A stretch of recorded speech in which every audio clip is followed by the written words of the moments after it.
When there's nothing left but the fire in my chest and the air that fills my lungs, I'll hold my tears and trade my ears for a glimpse at kingdom come. On the other side of misery, there's a world we long to see.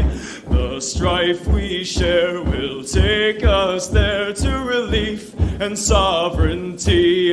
Oh, by God, we'll have our home again. By God, we'll have our home.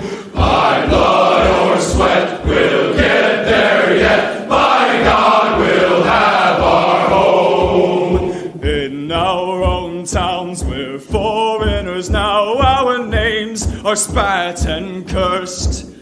The headline smack of another attack, not the last and not the worst. Oh, my fathers, they look down on me. I wonder what they feel to see their noble sons driven down beneath a coward's heel. Oh, my God, we'll have our home again. By God, we'll have our home. By blood or sweat, we'll get there yet. By God, we'll have our home. The road is dark, the way is lost. My eyes, they strain to see. I struggle forth to find a friend to light the way for me. Oh, brothers, can you hear my voice, or am I all alone? If there's no fire to guide my way, then I will start my own. Oh, my God, we'll have our home again. By God, we'll have our home. By blood or sweat, we'll get there yet. By God, we'll have our home. Oh, by God, we'll have our home again. By God, we'll have our home. By blood or sweat, we'll get there yet. By God, we'll have our home. Our featured stories today, we're going to return to that fantastic article about flying while black. We weren't quite done with it, and it was a hell of a lot of fun. Also, as thousands across the U.S. march to defend abortion rights, activists call for a summer of rage. We'll talk about it. All the ingredients are there, folks. Also, in a chance, we might cover this. Lisa Cook, depends on time, first black woman confirmed to the Federal Reserve Board, highlights impact of, what is this now, racism on the economy? And there's legislation, folks, that will give blacks and therefore all non-white people preferential treatment when it comes to patents. We don't talk about it today. We will get to it this week. Go free lesson of the day, the repentant villain. Is he really repentant? And a note to reader that we will read, covered a couple of weeks ago, but it is apropos. As well as the MPs, you are too obsessed with this stuff, and you are always focused on the negative. We'll be talking about that and how to handle those accusations. And we will have some readings from Prometheus Rising, Take Back Your Destiny. Parts of Chapter 15, Prometheus Rising, 15.2, 15.4. We're going to have the one and only Luke Mason, Imminent Rain, on briefly with us. We will listen to his premiere of song number 8, The Blessed Crown. This is the song 8 of 9 of his album, The Legend of Prometheus, with which he tells the story of Prometheus Rising in rock music. Of course, your comments and calls today. And then there is this. What do you call an elephant that doesn't matter? Same thing Mark Collett calls Richard Spencer, irrelevant.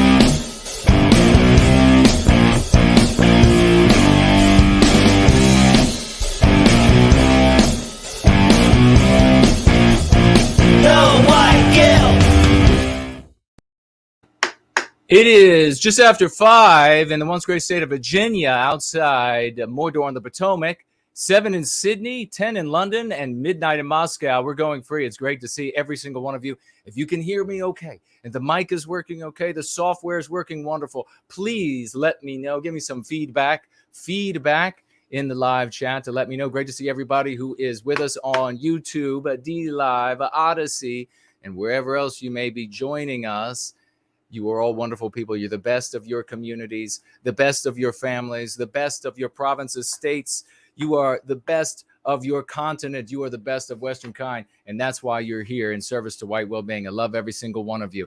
If you have a comment or question over the course of this gathering, please let me know by tagging me as the @ no white guilt, the @ no white guilt, @ dum dum, @ Jason, @ something else, Tyrannosaurus Rex, won't work. I probably won't see those. But @ no white guilt will turn it orange for me, and it increases the likelihood that I will see your comment or question. You may also, if you absolutely want your comment or question to be read over the course of this gathering and addressed, you may financially gift with that comment or question. You may do so on Entropy at 15% to you, which is up and running right now. You may do so at Odyssey at 15% to you, which is up and running right now. You may do so at Cash App, which is up and running, which is at no cost to you. Those are the three main, and very soon Rumble will be there available for you all as well. You may also financially gift with a cryptocurrency, most of which are bottoming out, but you can still do some good with them. You go to nowhiteguilt.org. You click on the financial gift tab, and you will find there the wallets that I use, as well as a snail mail address at which you can send me all sorts of love letters. You just wouldn't believe all of the love letters that I'm inundated with at that address. I see we have the wonderful Brand Danger with us. Simon JJ. Brand Danger, folks. He's changing the world. He is in charge of the largest homeschool supplemental website on planet Earth. Make sure you avail yourself, theschoolofthewest.world. Get on over there. A boy with no face says, Jason dressed super sharp. That's right. Don't come too close. One or two things will happen. You'll get cut or you'll get horny. Maybe both. Roy is with us, says, you're looking great, brother. Well, thank you so much for that. The great Franklin is with us, a stupendous champion, came into service to white well-being and has been having nothing but victory after victory. So wonderful to see him. No White Guilt Clips is with us, another great champion. We are the people who are changing the world. There is our dear Ladybug. Hello there, young lady. Great to see you. And we have, what is this? Love is everything, ain't it, though? That's wonderful. Great to see you. Pro Bono is with us. Hyperborean Dreams says, Jason looking dapper. Indeed. Thank you very much for that. I appreciate it. Nitro is there, says all good. I guess this is all good on the audio. And who else is here? There's another one of our champions, Biospirit of the West. Wonderful to see you, good brother. D. Smith is here. Wes Middlebrook, we have some snail mail, I think, from you. Great to see you. And if not you, then from someone else. And I have to look back at the letter that is reminding me of you. Pants Monster is with us. Hello to you. Who else is here? Elaine Sabatino is with us. Great to see you, dear sister. Over the course of this past week, we shall take a quick look here and see if we received any anonymous financial gifts over the course of the past week. And don't want to miss anybody. All I got to do is figure out how to take a look at the dashboard since they changed things over here for me. And it appears that there is no. Let's see. No. Nothing there, so we didn't miss anybody. Rory Herbert is with us. Wonderful to see you, brother. So is John. Great to see you. Clark is there in the live chat. Make sure at the beginning of the gatherings that you grab the URL and you retweet, you regab, you refacebook, you smack somebody in the head, metaphorically, with the URL so they can come on over and they can get free of the anti-white narrative. Tomb is here as well. Great to see you. Robert, another one of the champions. Western Kind Art is Life is with us. Hello, dear sister. And so is Austin 316. Great to see you. Just scrolling through. FL Treasure. How are things in Northern Virginia? Well, the day is glorious. The sun is out. It's, I think, like 80. Well, it's a little warmer. It is 88.7 degrees in the once great state of Virginia, outside of Mordor on the Potomac. Mr. Fookers is here, along with Patrick of Southtown. Great to see you all. Looks like Patrick might have been first. Diamond Dust, hello, sister, and welcome. Why don't we go ahead and we'll swivel back Robert and the rest of the champions, and we'll keep our eyes on things so that we can continue this gathering with as much verve and festivities and joy and progress as is possible when you are in service to white well-being. Sound is perfect, says Popcorn Power over there on Odyssey. God bless you, brother, and thank you for that. David Duke 9 over on D Live says, Jason rocks. Damn right. We're going to have a lot of rocking going on today with the great Luke Mason, because we have song number 8 of the Prometheus Rising. He's telling out of 9 songs the story of Prometheus Rising. What an epic thing. He's finished it up. I've heard it. We'll be premiering it. We'll tap into his channel and listen to it at around 6:30 Eastern time today. And then we will have him on briefly to talk about this song number 8 and his thoughts about all things Promethean. First Last is with us. Great to see you. Brother D. Smith says, did you use that news story about the 3 who no, I did not set fire to a white baby in the USA? I did not see that news story. When did that happen? My God. Set fire. Jen is with us. Hello there. Well, I'll have to look it up. Clark, the tree Godfather, is with us. Hello, brother, and great to see you.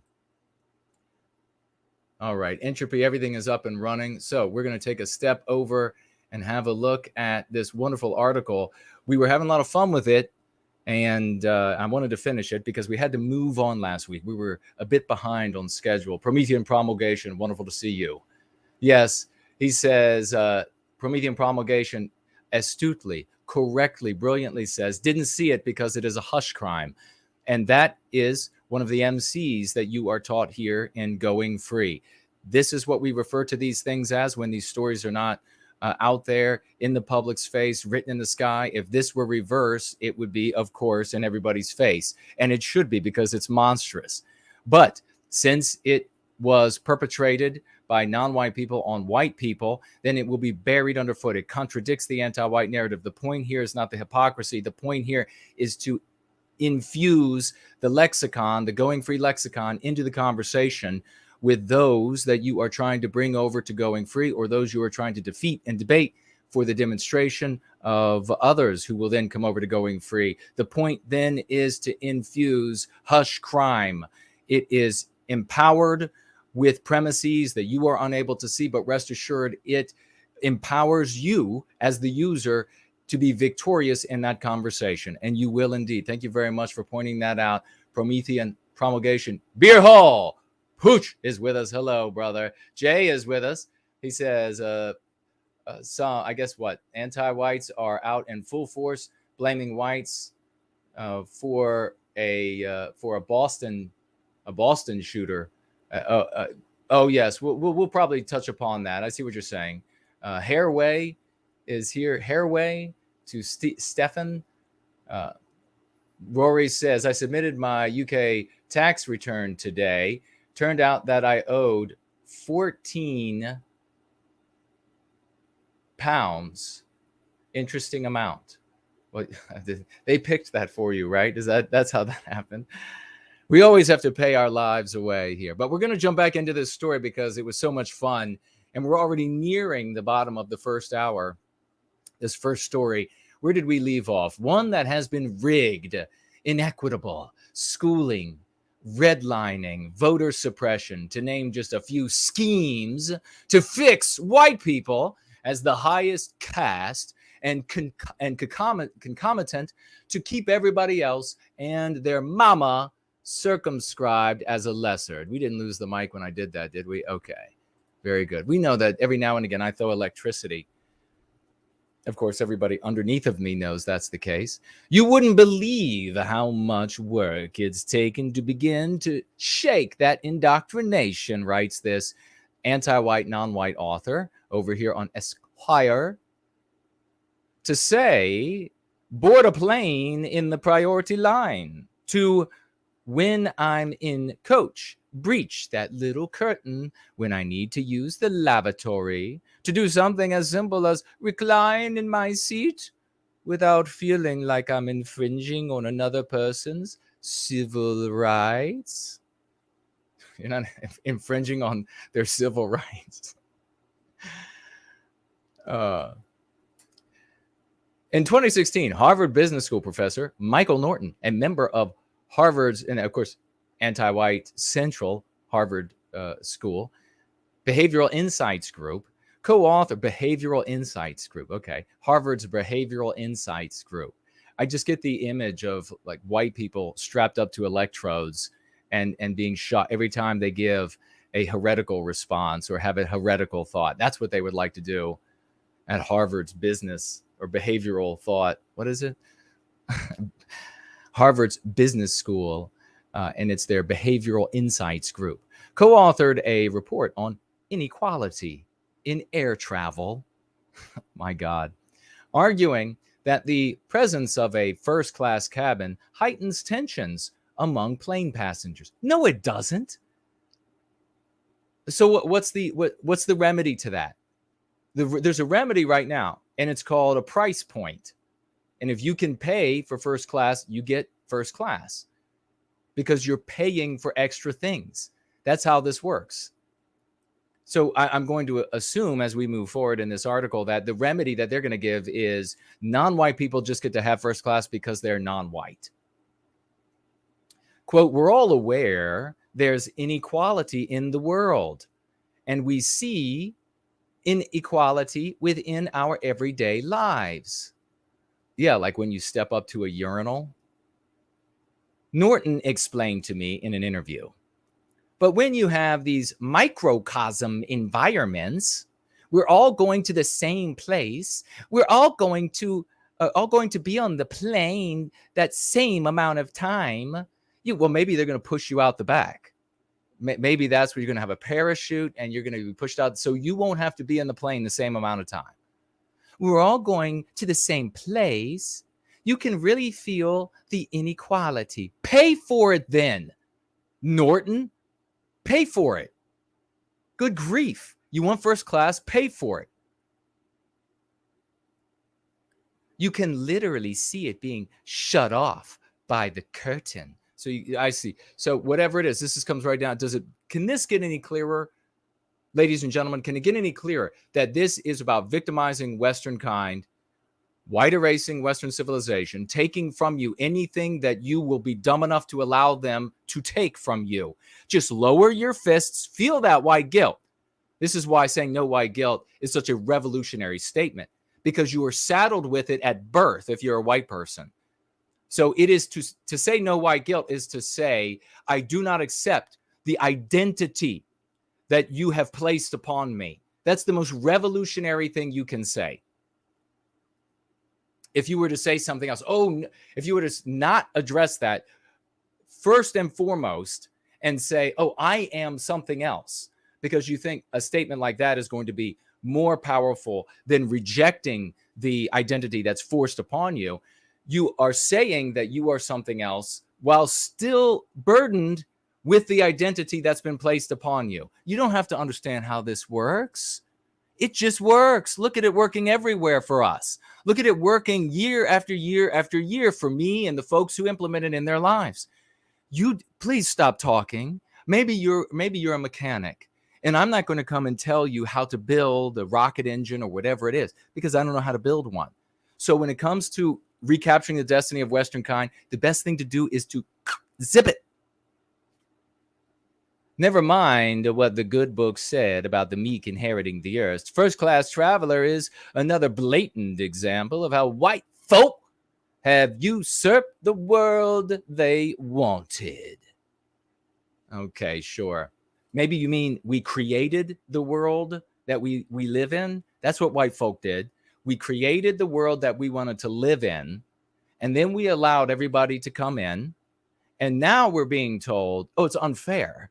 Oh, it's so unfair. Lower your guard, lower your guard. And then, what is it I hear? Oh, yeah, it's the echoes of white women demanding that I lower my guard. Shut up, bitches. We're going to do things different now. Not listening to that nonsense anymore. Lower our guard and just give it all away. Of course, not all white women. They usurped the world they wanted, but credit where it's due. Realizing that world has taken all manner of audacity by whites, not to mention a collective expression of Nietzsche's will to power. And that includes the boldness of old Orville and Wilbur Wright. Do I see a thank you coming from somewhere? No, I don't see a thank you anywhere. You think I should search for it on the screen? Nah, probably not. Probably not going to get a thank you. In 1914, but wait, I don't get credit for their inventing of flight, these white people? I don't get credit. Oh, but you're going to demonize me. I need to take responsibility for everything that's ever gone wrong that you claim in your fevered, drug-induced fantasies. Many of them are probably sexual as well.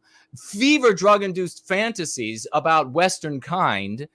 And then I've got to lower my guard. Maybe you want me to pay for you to be in first class when I can't pay for myself to be there. Maybe I shouldn't even fly. Maybe I shouldn't even have a car so that your black or brown or whatever yellow ass it is gets to sit in the front of the plane. By the way, when the plane crashes, that's the part where everybody dies. Just be aware of that as well.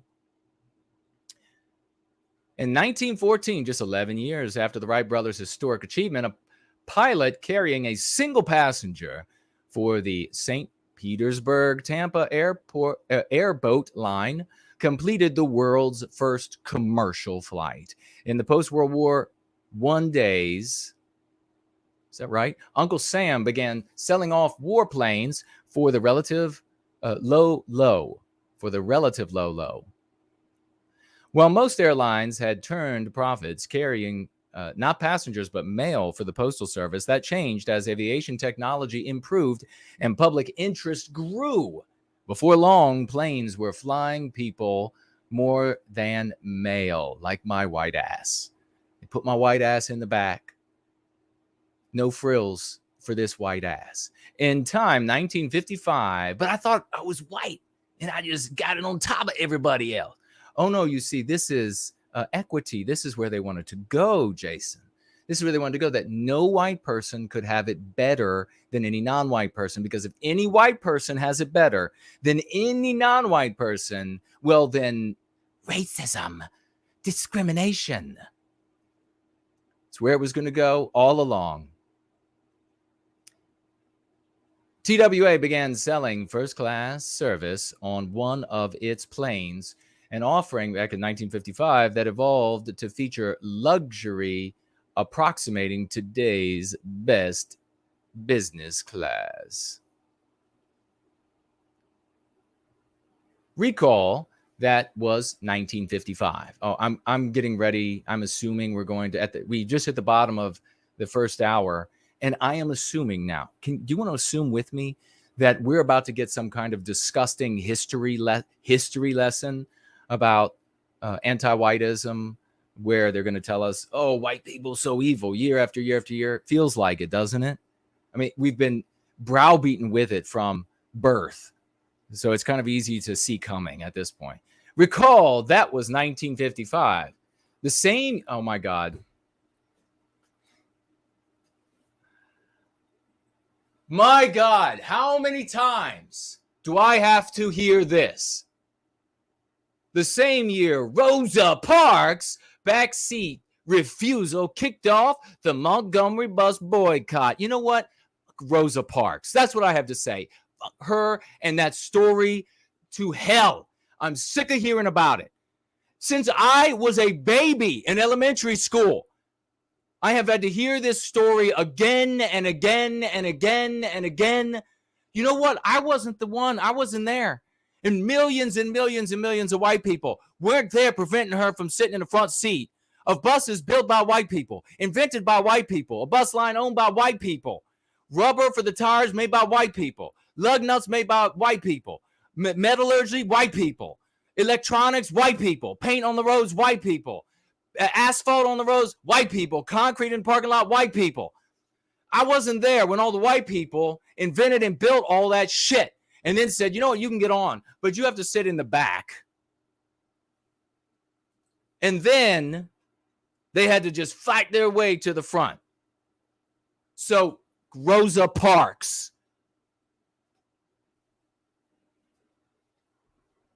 ten strifeful years before the Selma to Montgomery March and the passage of the Voting Rights Act, 13 oppressive years. You're welcome.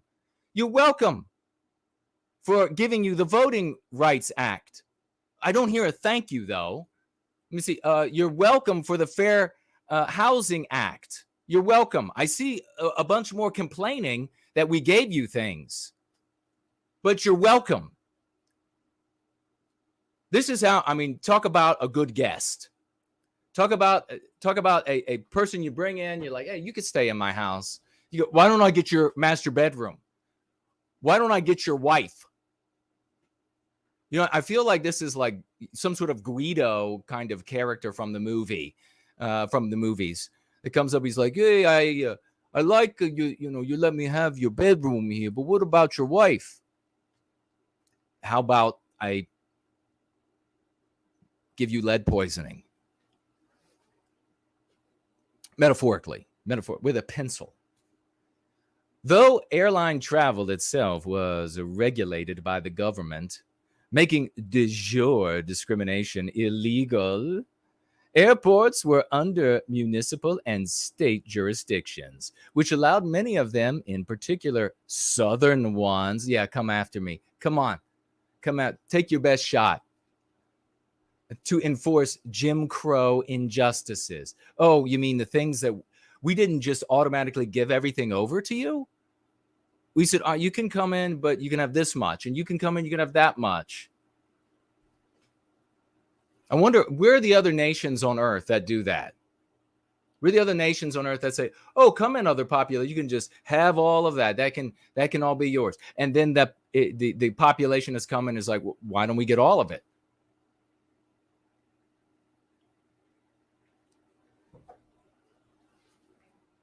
Why don't you turn around, find the exit door? And then they have this little cartoon here of 4 white airplanes in front of a black airplane. You know, white people don't look at black items and think black people. That's or non-white people. That only happens with anti-whites because your IQ has to be really small. It really does. Like anti-whites, they literally will look at a pool table and they'll say, look at that racism on the pool, that white ball knocking into all those colored balls. Of course, they have nothing to say about bowling. That's just fine. I'm gonna take up some sort of allegiance with the other pins. I think the message to African Americans is that African Americans cannot be truly first-class people. They can't be on the first tier of Americans in terms of traveling in that elite space. Well, first of all, again, welcome to the elite space that we enabled all of mankind to reach. And secondly, go to hell. You're able to fly in first class if you can pay for it. Just like if I can pay for it, I can fly in first class. Nothing, there, it doesn't say non-white people not allowed. It doesn't say, when you go to the airport, they don't say, oh, you're non-white. Well, then you have to board the plane at the ass end of it. You got to go find the ass end. In fact, we've painted it up like a big sphincter. That's where you get to go in. Now, the white people, they get to go in right between the cleavage at the front of the plane. Big, beautiful cleavage. I'm talking about the engines, folks. I'm talking about the engines. And since that system mired many a non-white in physical deprivation. Jesus, look at how they write here. You know, these people, none of these people, these non-white people are poor. None of them make far more money than I do. Guaranteed. Guaranteed. I guarantee you, the guy from Harvard and the guy writing this have both flown first class, probably many, many more times than I have, probably to destinations and beautiful palm-leafed lands that I've never been able to see because I don't have the money to get there. But, you know, I just got all the connections. I know I dropped my white card. So I know I got it somewhere. I do need to get some more room down here, though. But I know I got my white card somewhere. In 1955, the median household income for white families was $4,613, while for black families, it was $2,544. Start some businesses without government grants, without the forgiven loans, and get working. Work harder at your job, etc. You're welcome again for allowing you to participate in our economy that has made the middle class person, given them a better life than our European kings lived just a couple hundred years ago. You're welcome. You're never going to say thank you. No, they just totally ingrates. The same year, a round-trip coach ticket from Chicago to Phoenix cost $138, meaning that a back row middle seat Phoenix trip costs more than 5% of the average black family's annual income. Okay, so exactly what I just said. So this was the goal. They can't pay for it, so they're just going to demand it on the basis of race. That's it. Just going to, and that means that it's got to be paid for by somebody. Oh no, these airlines are not going to just say, "Oh, we'll take the hit." You don't think the 6-figure, 7-figure salaried folks and the people who own are just going to take the hit? No. They'll pass it on to me and all the other white people in the back of the plane, just like the back of the bus with Rosa. It's just me and Rosa kicking it up in the back of the plane.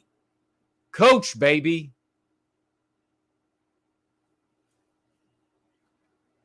Before anyone gets to argue, so there's your argument. Non-white people don't have as much money as the richest white people. This is the argument because, of course, we know there are many billionaire non-white people.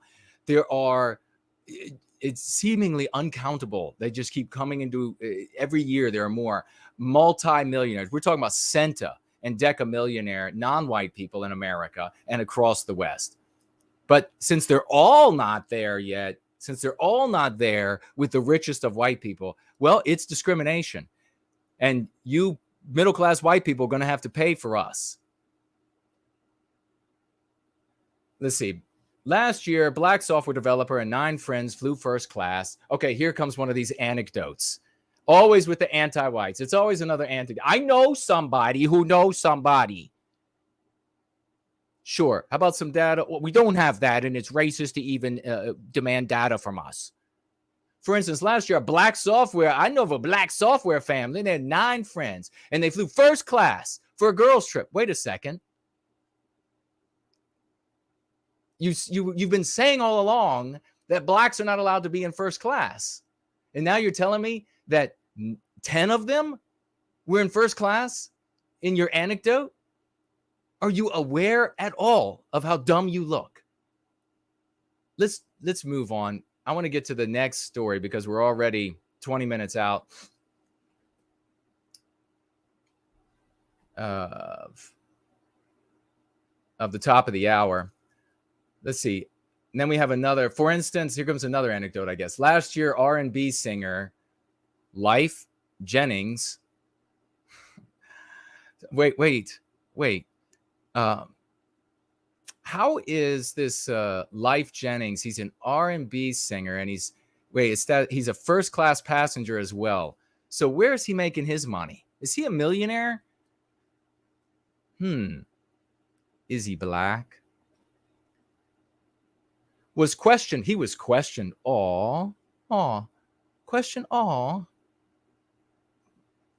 You know, I was beat up by a police officer for being very obedient, had done nothing, had stopped and had been obedient. But this guy was questioned. Let's find out what he was questioned about. So he was questioned multiple times, like twice by two different people, maybe. Multiple times between when he checked in for a flight and when he boarded it. Interactions he described in an Instagram post, and quote, "Sick of this shit." How do they say it in R&B? How would that be? Sick of this shit. Lady asked me 4 times, and I know this was the first class line. I told her yes every time. Okay, so a woman asked him if he knew that it was the first class line, and he told her yes. Now, here's my question before we go any further. So somebody from an airline, I guess, asked him, "This is the first class line. Are you aware of that?" And he just said yes. He didn't say, like I would say, if somebody said to me, like if I'm not dressed like I belong in first class, they're definitely going to ask me. This is how the world works. If you're slumming it, they're going to say, "Are you sure you're in the right line? Because if you got enough money for this, the odds are you're going to be dressed a little differently." So I would say, yeah, I'm sure I have a ticket for first class. Well, I'm betting that this guy copped an attitude at the moment of being asked, and then did not offer that little sentence of, "Yeah, I got a first class ticket." And so she had to reiterate, if it even happened. I can't tell y'all how many times a white man or white woman, it's really written like this. I can't tell y'all how many times a white man, white woman has asked me to step out of line to ask if I'm supposed to be flying first class. Well, then dress differently, life. Come on. There's no way anybody, certainly not a white person, we're just that far away from losing our jobs. That far away. No way a white person is asking you because you're non-white. All right? The world does not revolve around you because you're black. Everything happening in the world is not happening because you're black. We're getting pretty sick and tired of it. Do you understand? Really sick and tired of it. Everything. Can you view things differently? For God's sake. How often? It's just endless. It's endless. The waiter wasn't nice because I'm black. I was asked if I have a first class seat because I'm black. I was pulled over because I'm black. No, you were pulled over because you're going 80 in a 35, dipshit. Jesus. The treatment was egregious enough for an American Airlines spokesperson to call it troubling. So you complained about this person to get them fired because the whole world revolves around black. When I asked whether it was possible to consider class without the intersection of race, Norton said, "It's true that you can have conversations about inequality without taking into..." Oh, this is the same kind of shit I heard when I was in junior high. Yes, some things can kind of, but really it just comes down to white people evil. That's really where it comes down to. And I was like, wait a second. I know I'm 12, but you're the dumber one in this conversation. When really I found out, though, they weren't dumber. They were just evil. To keep it all the way real, there's no scenes about the significance that racism, anti-white slur, plays in class. But lest somebody deem me a can't see progress, everything is black and white antagonism, Afro pessimist, really calls himself that. I shall share another recent travel experience, an anecdote number 3. I have so many anecdotes, no data, but anecdotes. Just let me reach under myself and pull them out of that orifice. My son, my mother, and I flew to Los Angeles for Thanksgiving. Okay, here we're going to find out some personal info. Let's see what happened. Were you all totally abused because you were black? Because I had an airline credit and the fare was only a couple hundred anyhow. Wait a second. Did you just say only a couple hundred? That's a lot of money to millions of white people. I bought my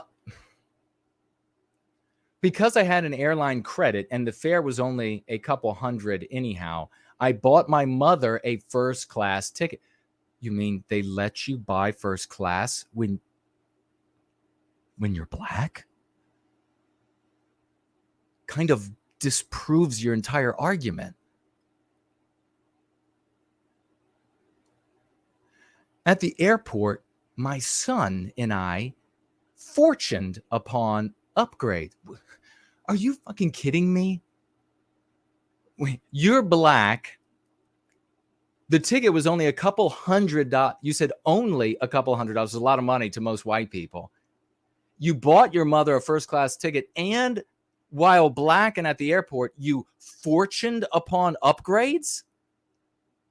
How is this happening outside of your "the world is after me because I'm black" narrative?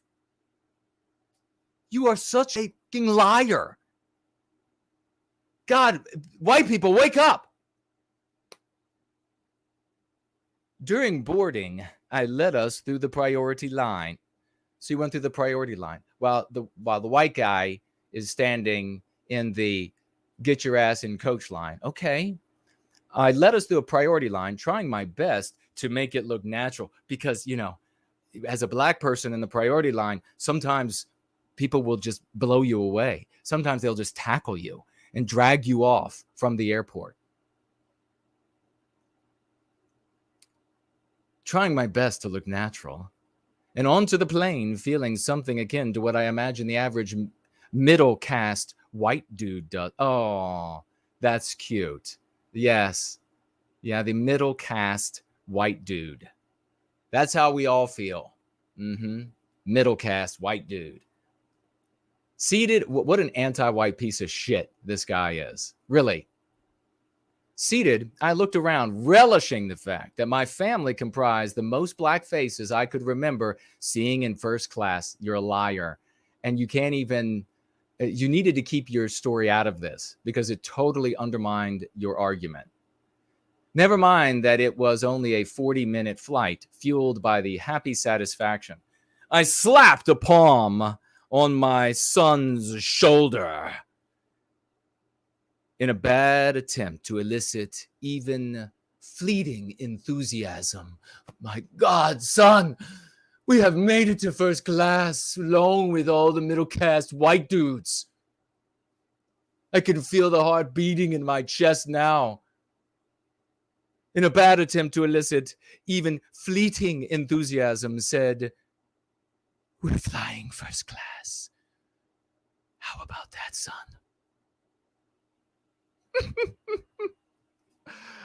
My nonplussed teen frowned and sighed, "Dad, we've flown first class before." Oh, you piece of shit. That's what his son actually said to him. The boy said it as if it was his birthright. And I didn't dissuade him, because what kind of parent would I have been to remind him that it isn't? Oh my God. Living in the anti-white narrative, this dad, and guess where the son's going to end up? This guy was just too dumb to keep this story his personal story, his personal anecdote out of this article. Or he thought, I've got to give some sort of cover to all of the rich blacks. You go around, you see the gold watches. I'm not talking about the fake stuff. You see the gold watches, you see the alligator shoes, you see the expensive zoot suits and whatever else. And you see and they're sitting up front. Bullshit. Everybody gets on planes these days. And you see first class. First of all, you're in a country that is still, 60% at least of the adults, right? White. So of course you're going to see more people up there that are white. But you see a larger representation of the non-white peoples in America in first class than their percentage in society. But to equity and to the anti-white narrative and to the objectives of anti-whiteism, any white people there is keeping a non-white person out and is emblematic of the long hatred and abuse of non-white people. So maybe he thought he had to throw some sort of a cover on that reality. that, well, we might be up there in first class, a one-off, like me and my family this time.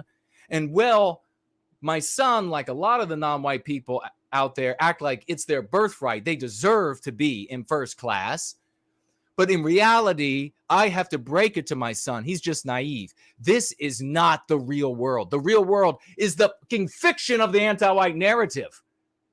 And son, really, you better keep up that fiction, because if you don't, it's going to be all work and no play. Right now, you can get all the white ladies on their backs, all the first class upgrades and everything else that you could possibly imagine. All those jobs on the basis of your race, all those grades at school on the basis of your race, all that permission to matriculate to universities that you shouldn't even be allowed to have lunch on because of your race, which of course is not to say that non-white people of all races can't be smart enough to go to the best schools. Of course they can. But that's not the people they're graduating today. You and I know that's the truth. And that, my friends, is Flying While Black.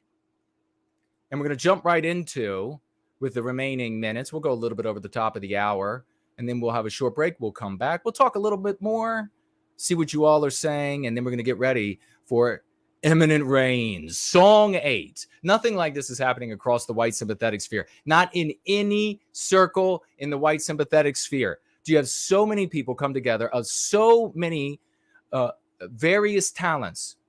Rock artists, symphony, piano, painters, sculptors, everything you can imagine, coming together and contributing works of their own to this cause, this white positive cause of the recapture of our identity, with the tool, the psychological defense against the psychological warfare waged against us, this tool of going free, happening nowhere else. You can say a lot of other things are happening elsewhere. That's true. But nobody has attracted so much talent, so much good looks, so much ability as I have done, and those who are early adopters here in service to white well-being. Nowhere close. Everywhere else, they have to pay every little penny, and then they still get shoddy work. As thousands across the U.S. march to defend abortion rights, the right to kill babies, activists call for a summer of rage, and they're going to get one. All of the ingredients are there. It's kind of like when you're really sick, like when I had that stomach virus a couple of months back. You all remember that? Hit me after, maybe I did, maybe I didn't have COVID. Who knows, right? And then I got norovirus. And all of the ingredients here is present for a summer of rage that they're calling for. All the ingredients, just like the toilet was full of a lot of different ingredients when I had norovirus. Almost, I was this close to getting a new toilet. If I'd have had the money. All right, let's see what Adrian types away on his keyboard about thousands marching to kill babies. That's how they actually, you look at these faces of these people who are just they're so desperate, so hungry, they just want to kill babies. That's what they're like. They're like, I want to kill the babies. Sick. Whatever. You know how we could easily run these folks off from any location? Holy water. Just get yourself some holy water, spray that shit around, and they're going to start. It's going to be like the Wicked Witch of the West in the movie. I'm melting. Oh, wouldn't it be great? What have you thrown on me? Okay, we're starting off with a very interesting, as is normally, traditionally, the case with articles like this where they're talking about anti-white scum. And if this is your name, then I don't apologize for making fun of it. I suggest getting a new one. I think this is pronounced Taina. Taina. Taina. Taina, I think. The last name's even better. Litwack. Did somebody say twat? Did somebody say twat? Don't go there. Otto, don't even want to hear you or anybody else. Hey, Euro Yankee is here. Great to see you. And Jen, somebody said twat. Litwack.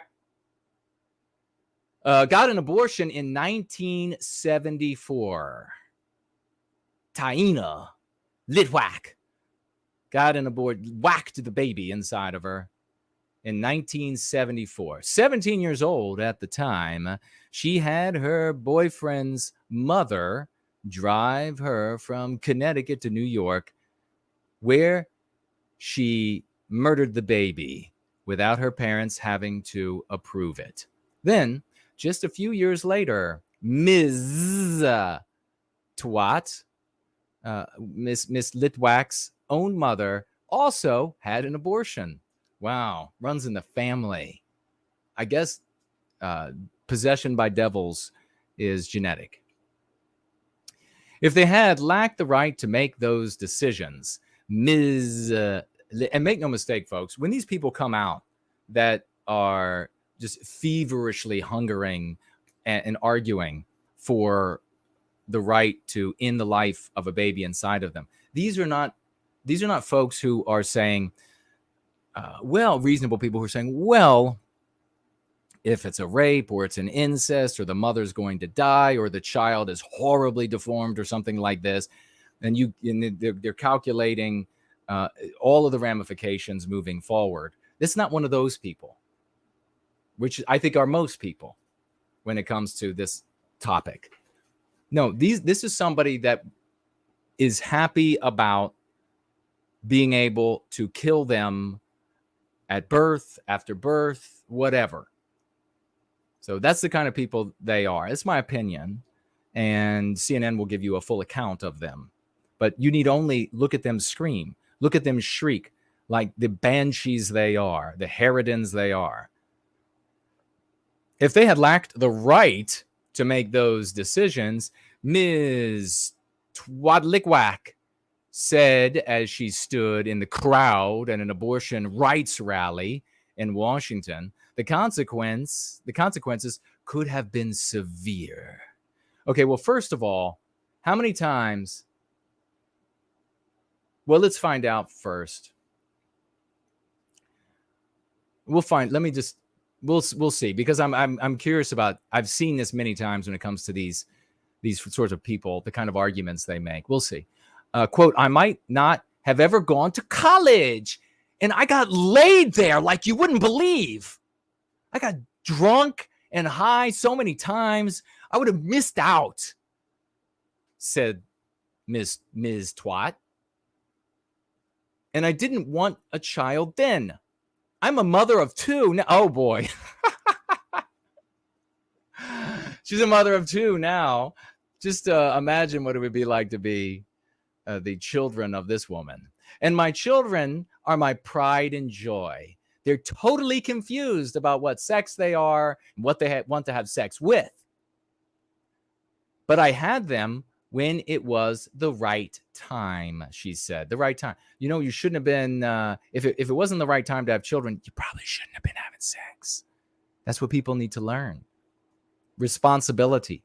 So many of these policies, ladies and gentlemen, in this, and you know, a lot of these types of policies, these come and catch you when you fall policies across Western civilization came into being as soon as women got the right to vote. And now these policies that the government will come and catch you if you do wrong have caused irresponsibility to go to the moon. Nobody is responsible for anything anymore because Big Sister will come and catch them and wrap the chains on them really good. Oh, I'm making you safe. That's why I put your head inside this plastic bag. It's hard to breathe, I know, but it makes you safe because the air is poison. This is what we've ended up with. Not saying it's women's fault. There are a lot of good ladies out there, but it's women's fault. We have just this totally irresponsible civilization now. And whenever anybody says you should be responsible for your acts, you elicit the demons, the gynocentric demons come with their leathered wings, shrieking and blood dripping from their fangs. When he says, how dare you demand that people be responsible for themselves and their outcomes of their behaviors? Big Sister is just going to be there to catch us. Look at her horns. She'll catch you right on those horns.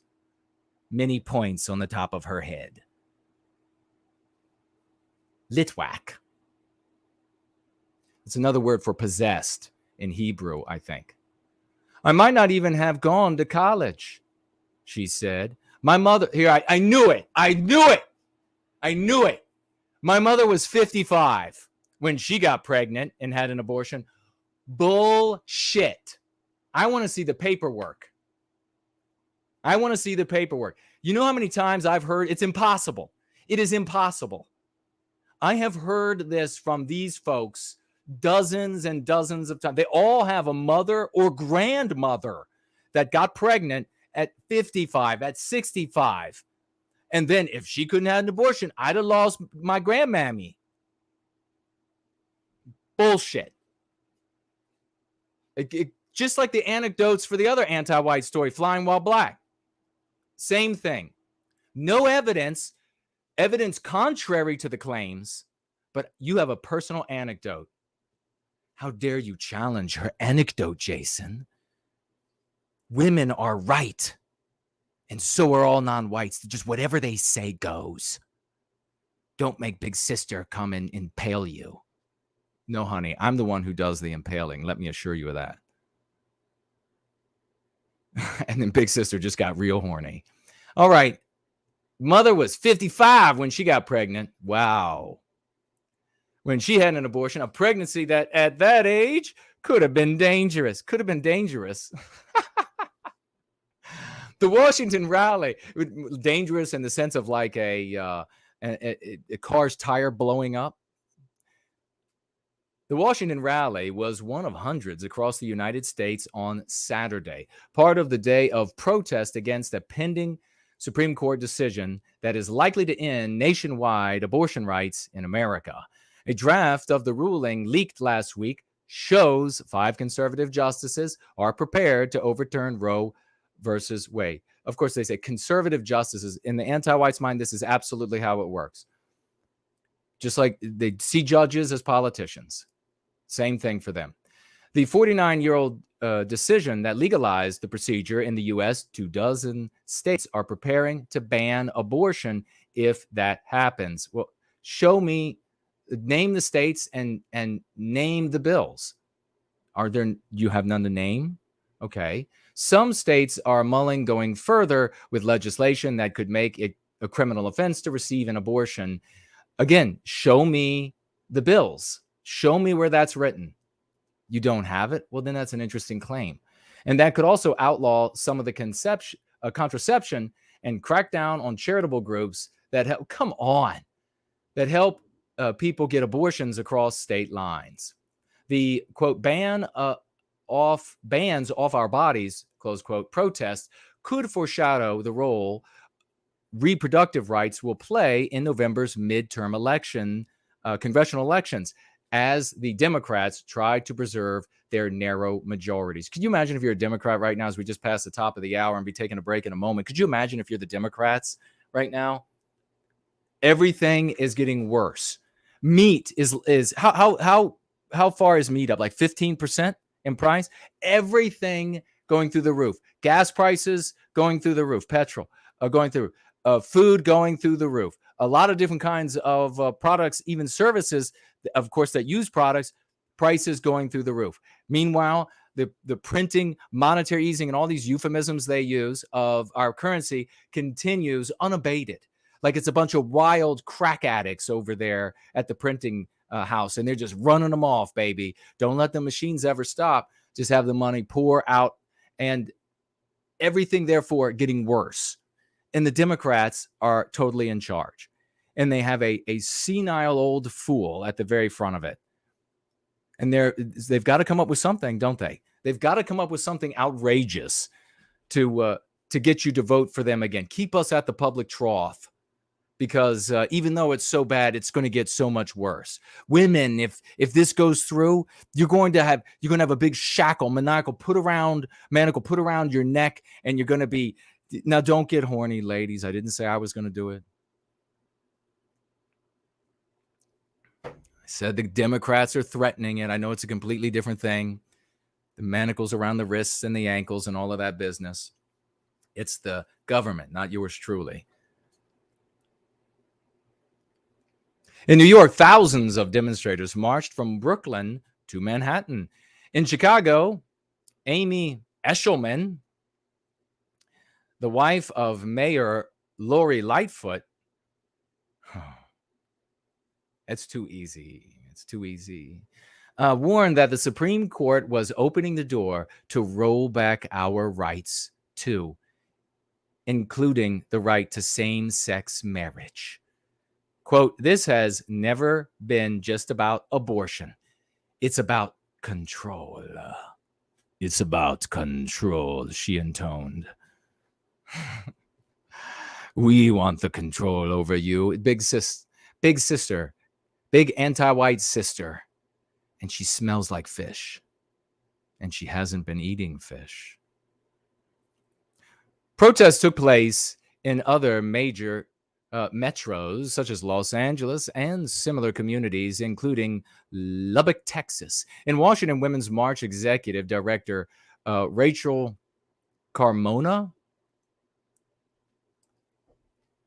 called for a, quote, summer of rage to galvanize voters in order to put a majority in Congress that would pass abortion rights into law, which, of course, they just tried to do. We warned you all. We talked about the bill.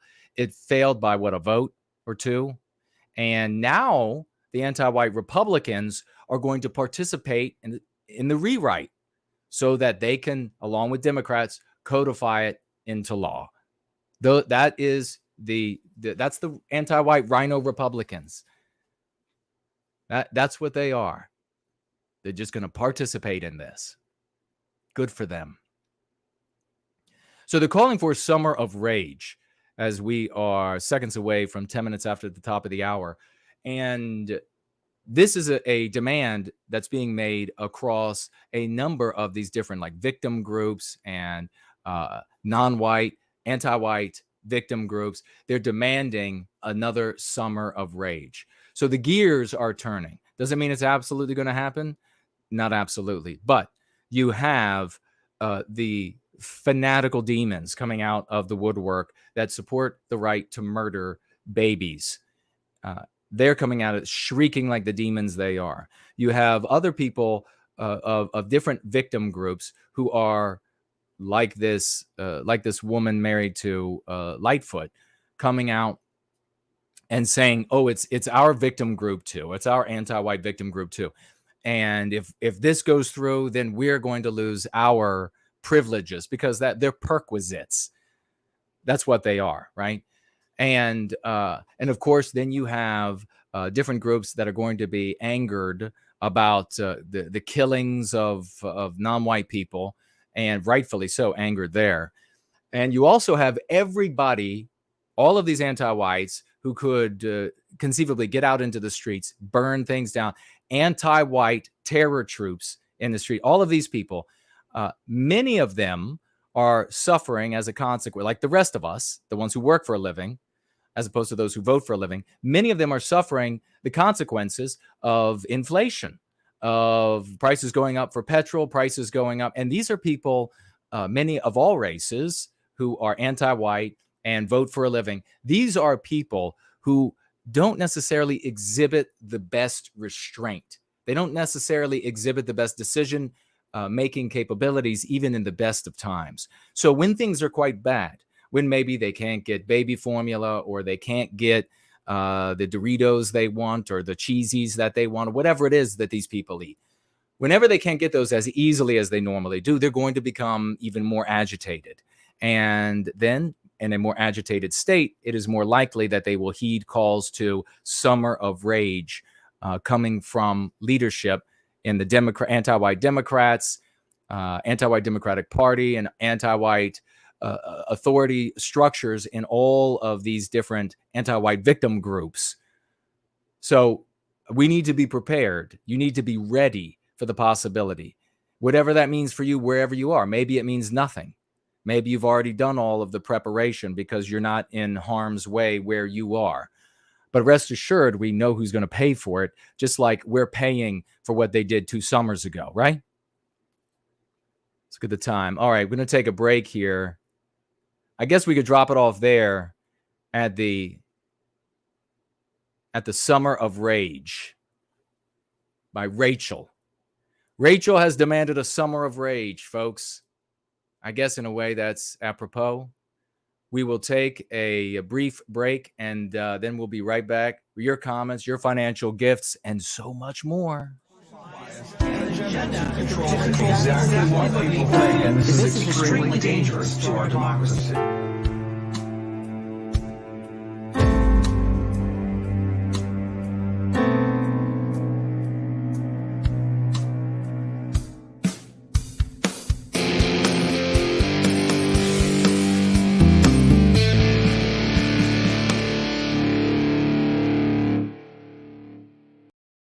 Would you like to network with white positive people in your area to rid your community of anti-whiteism, to help ensure the well-being of Western kind?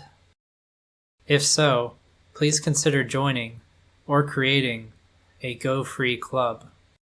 Go Free or Going Free clubs are dedicated to teaching the practice of going free of the anti-white meme pathogens preventing Western kind from protecting themselves from anti-whiteism.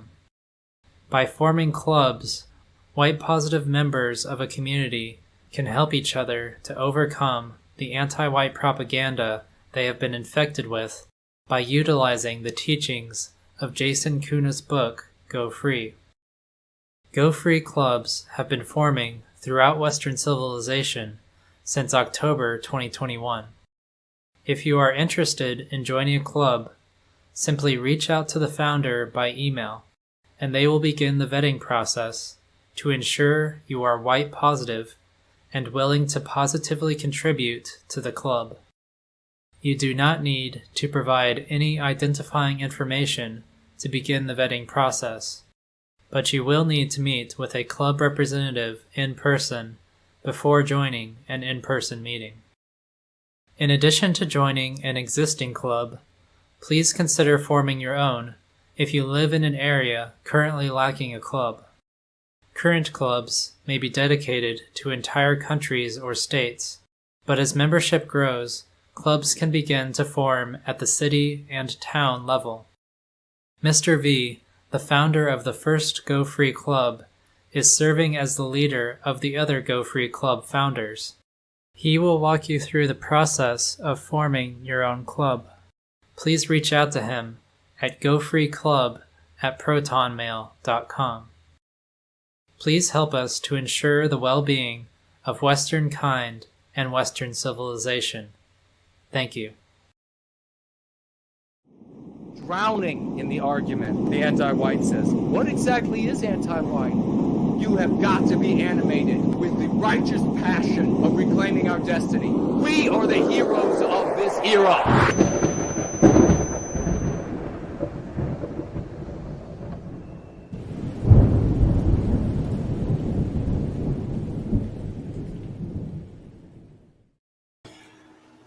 And we're back.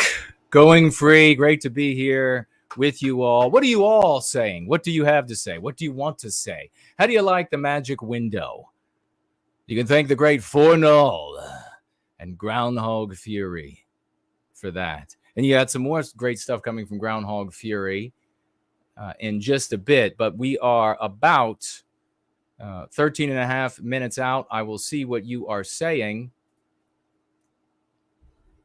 from the 13 so minutes out from the premiere of Luke Mason, Imminent Rains, Song 8, telling the story in a 9-song album of Prometheus Rising, Take Back Your Destiny, that you see featured. It's a book that is didactic. I wrote it to be that way, and you can acquire it on Amazon. You can acquire it at nowhiteguildcollectibles.com. Do so that you can learn all about our people, our strengths, our weaknesses, and how... what is this now?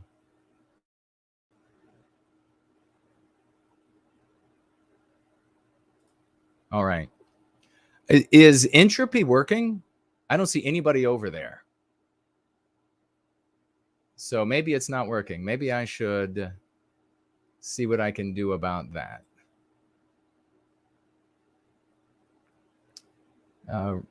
Let's see.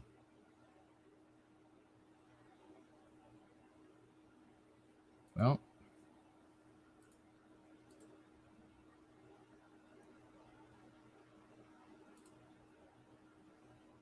do we know? Does anybody know? Has anybody tried to go over to Entropy? It looks like nobody's there, so I'm guessing it's not working. Let's see what you all are saying in the live chat then, and we will see if we can get Entropy up and rolling during a break.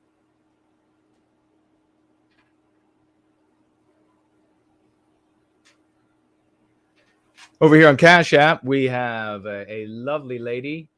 I love Jesus Christ, financially gifting $10. Thank you so much. I really appreciate that. And she says here, it is for white well-being.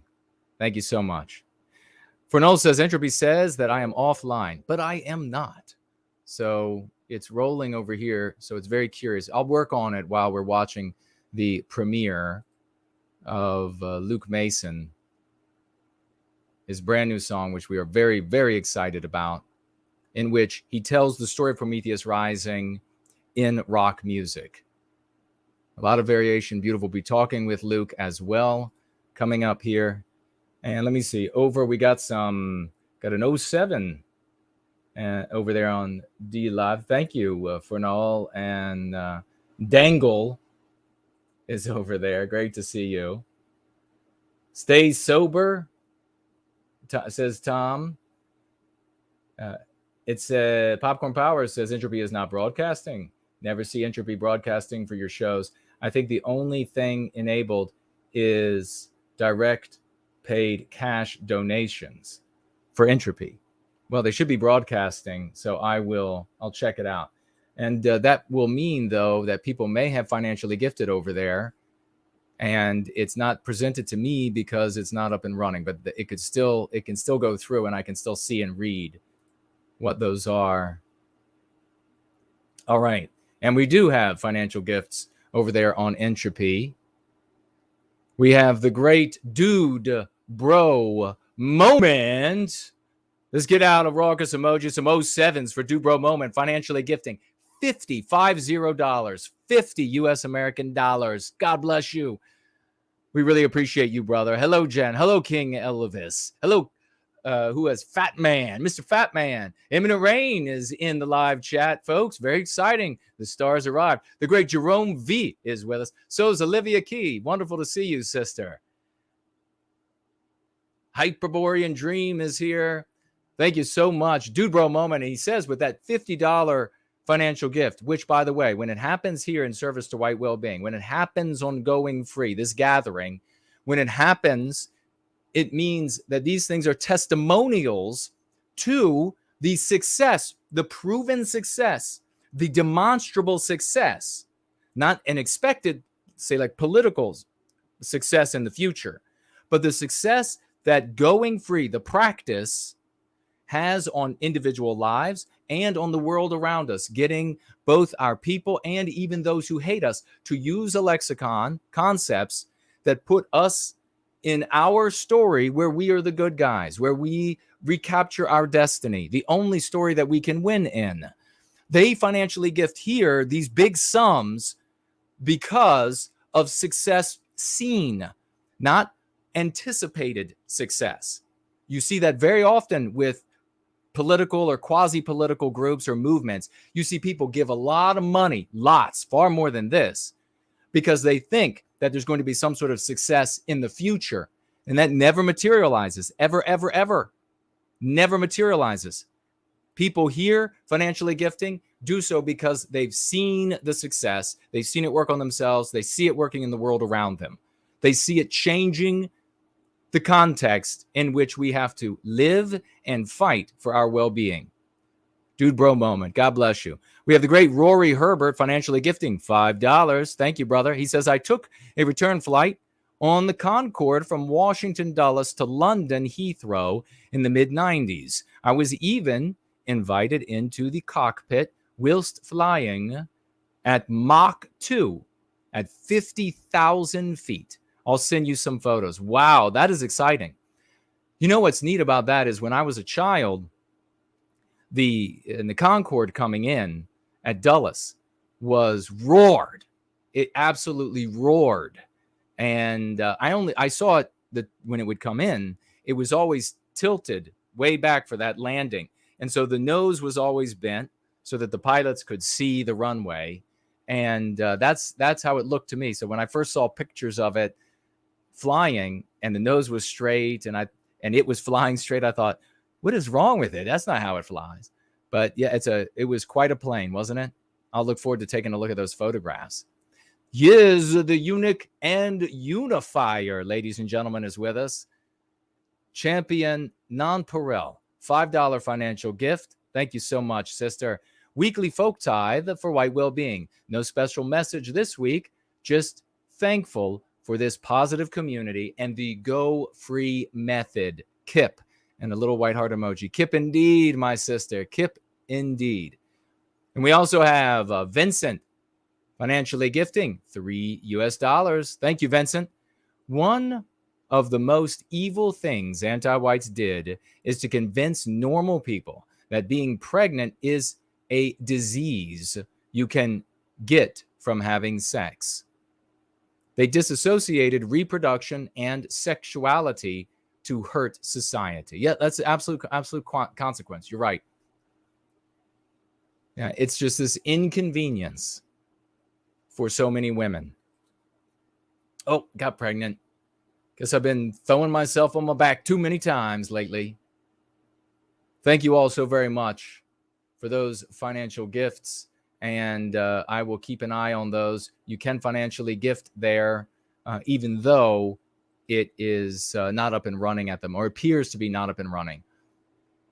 I'm going to go ahead here and pull up the screen with the screen to, oh, that's the wrong button. Pull up the screen for the Imminent Rain premiere, and then we will be ready when it starts to roll. Let me just see if I can find it here. Got too many tabs open. Does that happen for you all ever? Is this it? No? We're so close. So close we can find it.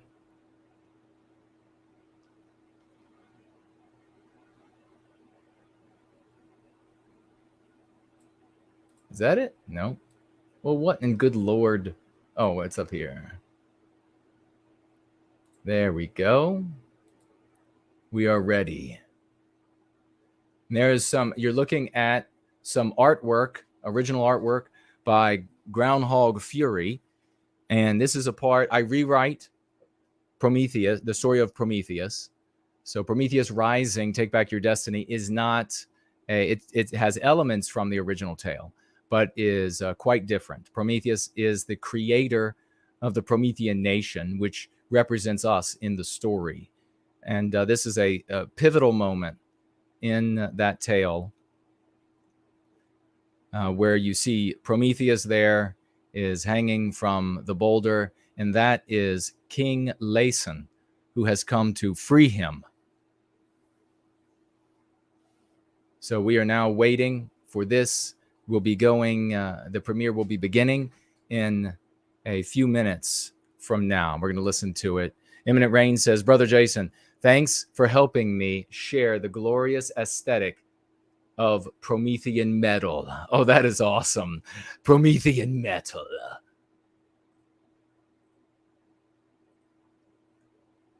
Let's see what you all are saying. Make sure you tag me. There's No White Guilt, No White Guilt, at No White Guilt. And we're going to be friendly to new folks showing up. We're going to give them opportunities. They're going to come in with their verbiage, and we're going to say to them, hey, we appreciate where you're coming from, appreciate what you've learned so far. This is kind of a different thing, and we invite you to take a breath, take a week, take a month, take 2 months, learn about what this practice is, and then maybe you can have some of the great successes that we're having in this community, and then give them space to feel it out and come to a decision, because they're going to show up with the verbiage, the locutions of being inside the anti-white narrative that are very harmful.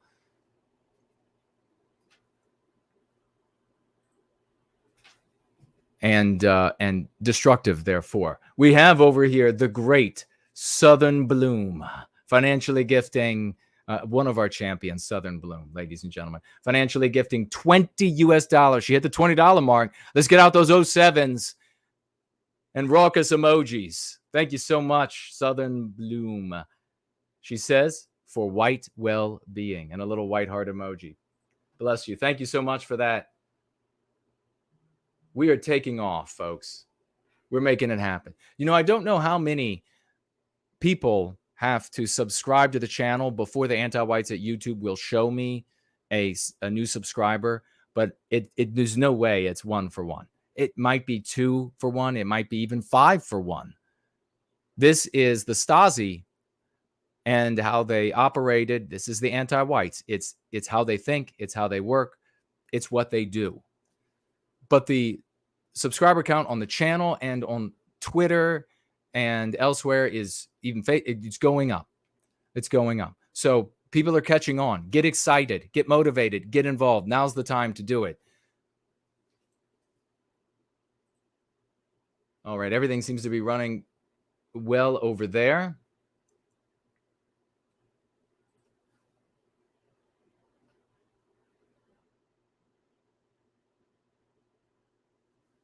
We have somebody talking about somebody showing up and using their own lingo that they learned. We have somebody showing up and doing exactly that, but being aggressive and argumentative. I'm going to tell you, if you show up and you're respectful, you will be allowed to have an intelligent conversation. If you show up and you're slinging slurs and other garbage, the troll slayers are going to slay you metaphorically. They will ask you to stop, then they will delete your comment. And if you keep going, they will ask again and they will delete your comment. And if you keep going, you end up getting banned. My house. You can spout off all you want in your living room with nobody there to watch you or to give a damn. But having said that, there's a lot to learn. So don't come to this. We're having huge success. So don't come to this community. This looks like a cult nat, which if you all are confused about that, you have ant-nats, antique nationalists, that are focused entirely inside of the anti-white narrative on a period in history, a particular war, and the countries that lost that war. And they can be what they're going to be, right? The more aggressive version is the cult nat. Those are the ones that show up and say, you have to use World War II locutions. You have to talk about everything within the anti-white narrative. And if you don't, then you are and then they name non-white races and they every slander in the book. And they ruin. And this is actually what Richard Spencer, and this is getting ready now. This exactly is what Richard Spencer was talking about, and I agreed with him on. And that is that there are these really ugly elements in the white sympathetic sphere, and they ruin everything. And this is those are the folks who do it. So if you're one of those people, you need to get out of that nonsense. It's a very unhealthy place to be. You cause a lot of harm and hurt in the world, and you all are the ruin of every resistance to this anti-whiteism that is destroying the Western world and already beat your ideology and arguments a long time ago. Now we have things like Prometheus Rising and the great Imminent Rain, who we will listen to the premiere of this song right now.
too strong to be broken. Salvation in the forging of lucky. All his strength was spent as enemies drew near. King Listen knew not how to win that day. Prometheus could break the sacred key with living fire and royal cosmic flame.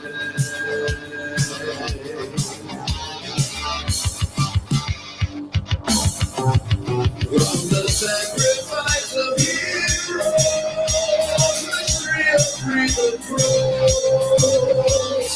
With its courage comes from heaven knows. When enemies encircle and evil brings them down, heroes do what must be done to win progress and ground.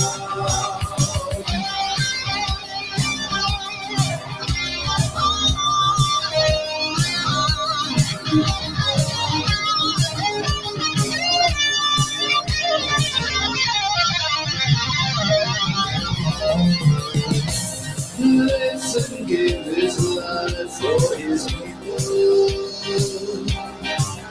Prometheus took the fiery flame. As a man, he wounded so that she. But as a God, he slew out in his way. Prometheus redeemed his vision. To take stole his energy and light. Restoring him as an exalted the eagle. Redemption and nobility in flight.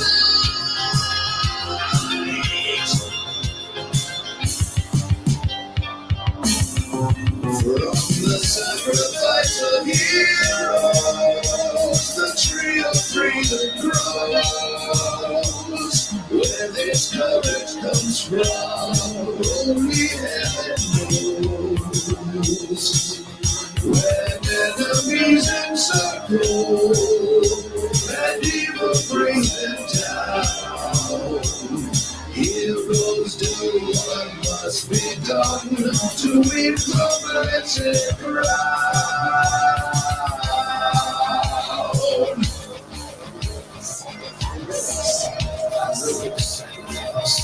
Heroic sacrifice.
That was absolutely amazing. And I think we just had Luke Mason appear backstage. And if you're wondering, I'm going to bring him forward in just a moment.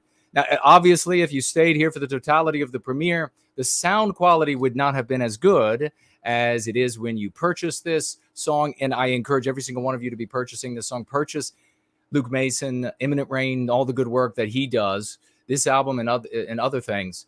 And you can, though, go over to his channel. I shared the link in the live stream on YouTube, and you can head on over to his channel once we're done here. Make sure you follow Luke. You'll be able to hear it in as crisp and beautiful as it gets. Now, over my shoulder in the magic window, which we know can do all things, a music video is playing, which is another one of Luke Mason's, Imminent Rain's songs. And the video is by the wonderful Groundhog Fury. And that, of course, that still image that you saw while the epic music was playing was Groundhog Fury as well. We're going to bring him out, Imminent Rain, out from behind the curtain, folks. Please get out your 07s and your wild, raucous emojis for this epic champion of white well-being, one and only Luke Mason, Imminent Rain. Brother, can you hear me? Yes. Hold on. All right, okay. We can hear you. Yeah, I'm here. Okay. Can you hear me all right? Perfectly, brother. Man, awesome. That song is epic. Thank you. Well, I apologize that it took so long. I've been driving a little bit of bus lately. Well, that's understandable, man. We have all of the stuff that we have to do in life. We got to make sure that our foundations to be able to serve white well-being are in place. And then that is how we're able to do such miraculous things. And folks, if you don't know, this is a man who started going free, and it empowered him. And he's given testimonials many times. Have been glorious testimonials about the practice of going free. And he made a commitment to make an album, 9-song album, telling the story in Promethean metal, as he put it, of the story of Prometheus rising, take back your destiny. And he is it's taking a long time, as any great work would, but he's sticking with it because he is a man of the West. Brother, so glad to have you here. So thankful for you and all the work that you do in service to white well-being. Please, I know you don't have a lot of time to be with us, but please tell us what it was like producing this. Tell us a little bit about the ins and outs and anything else you want to share while we have you with us. Oh, awesome. Yeah. Well, thanks for having me on again, Brother Jason, and thanks for helping me promote the glorious aesthetic of Promethean metal. And it's just a real huge honor to be here again. I apologize that I've been kind of, only lurking here and there. My Kung Fu class with the kiddos is on Sundays, and it's been challenging to make it at times. But Yeah, they're actually sitting with me here in the car, being very patient. And Hello, my son kids. David says hi, and Hello back. Cecilia is sleeping. Okay. But yeah, they got some snacks and stuff. David apparently does not like ginger root beer as much as I hoped he would, but Ah, he's he's a good kid. He's a good sport. But yeah, shoot, I've just been, driving a lot of bus and stuff, and actually it's such a great gig out here. I recently moved to where I'm only 5 minutes away from work. nice. And so now I actually can get back to making more music because I can make better use of my off time. I'll have a couple hours in between my bus routes, and then I can go home and, lay down a guitar riff or something and then go back to work. And it's been really good. Before that, for like several months, I was driving from about an hour and 15 minutes away. And then I was kind of Wow. stuck there, and to save gas and all that. Gas prices are not extremely favorable at this moment in time, but Right. I feel very blessed. I'm blessed with where I work. All the other bus drivers and all my bosses are good, like solid. And I say this as a compliment: good, normal, solid, dependable, moral people. Freedom-loving people. And I just feel like where I'm at right now is such a better fit than when I was in the city. Right. It just seems like these small folk people are maybe a little bit more like me than some of the folks that I was with in the city. But yeah, it's been really good. Producing this particular song, I found a really useful. There's this guy. He's another content creator, and I'm mentioning this for any of my fellow musicians who are listening.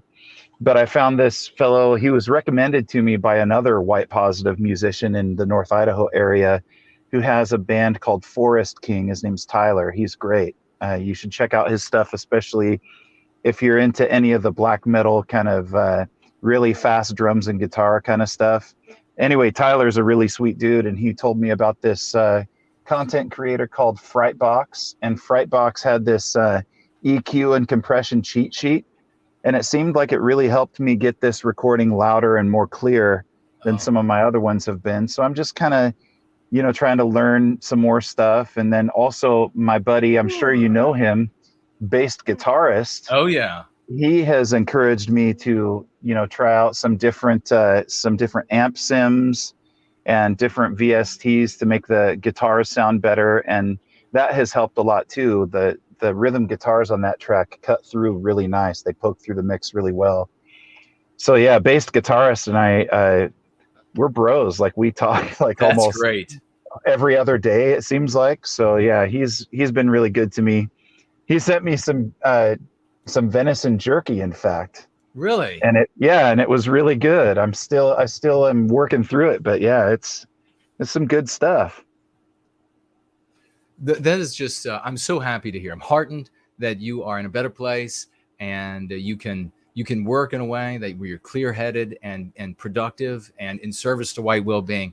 That's fantastic news. Great to hear about collaborating with others and your work much better as a consequence of those collaborations. That's one of the things we do as white positive people in service to white well-being is we get together happily, joyfully in service to white well-being.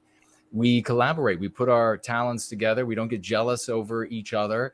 We know that it's a team effort, and that everybody has their own particular talents and skill sets and weaknesses. And we fill in those weaknesses with those who are talented in those areas. And the outcome as a consequence is always something powerful and magnificent for our people. So that's really tremendous. And the fact that you talk about the time it spent, or the time it took for you to make the song, I actually find that impressive that you were working on this over the totality of that time and were able to keep all of the sort of the pieces in line. It's not like I would imagine, not like just a puzzle, because it's a work of creation. It's a work of innovation. All of your talents, like you hitting those really high points with your voice, toward the end of the song. Very impressive. The guitar riffs were just out of this world. They were, as a lot of those America First folks say, based. It was just totally based. I was really impressed. Thanks, man. But it's not like this static thing where there's a puzzle. You can just leave it out, and you can have a pile of pieces waiting, and a couple of the pieces together. You can come back to it. This is picking up things that are still not entirely molded and making sure they all work together. So being able to do that over a long period of time is actually something that is impressive. What was that like, having to come back and then have time away and come back to it again and again? Oh, well, it's honestly, I was a little frustrated with just not having sufficient time to be able to finish the song there for quite a while. I was working so many hours trying to catch up with finances and everything. But I just knew, I was like, I'm going to do this album if it kills me, So I'm like, I will get back to it. And I just, there was times where I felt like, gosh, I gotta do like at least one riff, or at least like sing one verse and record it, and, or I've got to mess with this synth part, or, do a guitar solo here. And the other thing I learned about, I already knew about this because some of my other favorite artists have done this, but I put something that's called a metric modulation in the song, and I did it a couple times, and it's where you could feel that the song changes tempo. But actually those 16th notes, or those triplets, the triplets turn into 16th notes in the new tempo. And I actually had to do like an equation in order to figure out the new tempo. And it was pretty cool. I had a little bit of help on that. I'm not like a super math guy, but it was a lot of fun doing that part. I wanted to, if you wouldn't mind me throwing in a plug for a couple people, Go right ahead. Yeah. There's a couple other collaborations that I'm working on, and or I don't know, or that I'm featured on. I want to make sure that I don't say this the wrong way, but there's a young lady named Olivia Key that has an album coming out that I really want to encourage everyone to check out. I got to contribute a couple things to it, but aside from that, I just think she is a tremendous musician and artist. Yeah. And I think she just really needs to be celebrated. And then the other thing I'm involved in, I don't know if you've seen Dave Martell posting about this, but he's got some of us, including Fornol, we're working on a video game. I'm working on some music for that. Cool. And it's like a classic hack and slash adventure game, Legends of Hyperborea. And I just think that's going to be killer. And I haven't had a chance to pick it up yet, but I have every intention of getting involved in the Bizarchives, Dave's pulp fiction project that he's doing too. So I just think we have some really tremendously talented people in this sphere. And I plan on getting more involved and being able to be a little bit more social in the summer, because I won't have to drive bus as regular, and it will be glorious. I'm pretty sure. I know that there was a Whack Fest event that I just recently missed, and it was kind of sad that I couldn't afford to go this year, but I heard that some other folks that I know went, and I would just want to give a shout out to Alma Lahar and to Jeff Winston and Hyrith and Candro and my buddy Modernity Leave, DJ Boxcar, just some really good folks there. And there's some people that I can't mention for security reasons, but sure. I dearly miss them, and I missed going, and I have every intention of making it next year. Hopefully they're going to have it next year. I'm sure they will. But I also missed the coleslaw. The coleslaw there was fantastic. And if anyone's in that remembers that, they know exactly what I'm talking about. Yeah, so it's really cool to see everyone in the chat, and Nollis and Kingdom of Vinland and Slots and Southern Bloom and all these great champions. There's so many great people involved in this. Yeah. Brant Danger, my Kung Fu bro. I can hardly wait to see you again, man. I haven't forgotten about putting family Kung Fu and making a program for School of the West. Have not forgot about that. That's still on my list of things to do. And I did get a bonus from my bus driving job. So Awesome. I'm starting to work on an Imminent Rain website and also a Kung Fu website. So I'll be sharing some of that stuff with y'all as well. So anyway, brother Jason, my kids are a little bored, but I just thank you so much for having me, and thanks for helping me share the song, and thanks for writing such a masterpiece that compelled me to start writing Promethean metal. Yeah. Brother, you are magnificent. And we got to let you go. We want to have you back. We're gonna have more parties. We're gonna be celebrating more. We're gonna be talking more about Prometheus Rising in the coming days and weeks. I want your kids to know. I want them to know that there are many thousands of adults around the world who love and appreciate your father. We're very proud of him and his abilities and his honor, his integrity. He's a very special person. Your dad is a good person. He's a smart guy, and we are so glad and count ourselves blessed to have him in service to white well-being, white positivity, and with love, hope, and redemption, moving this forward for our people. So God bless you, brother, and you as well, brother Jason, and everyone else too. And anyone I just failed to mention. My brain's a little fried. I must have got hit in the head too many times in Kung Fu.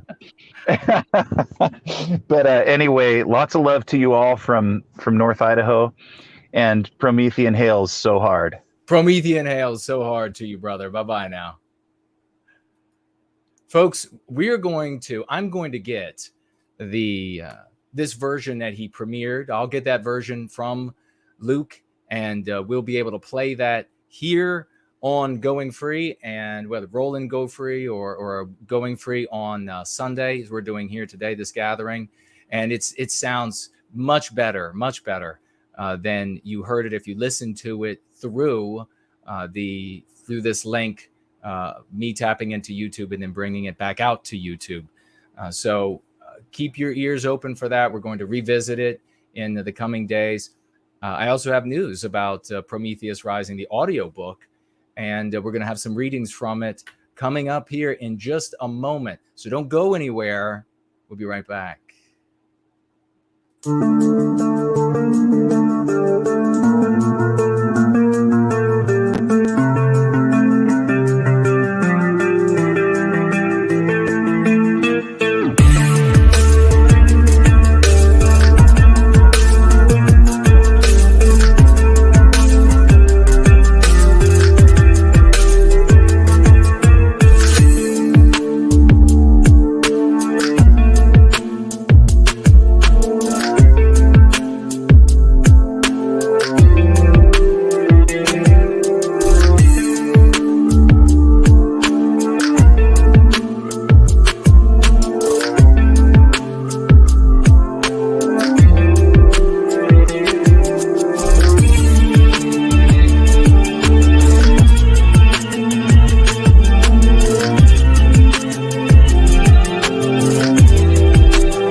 Isn't that beautiful, ladies and gentlemen?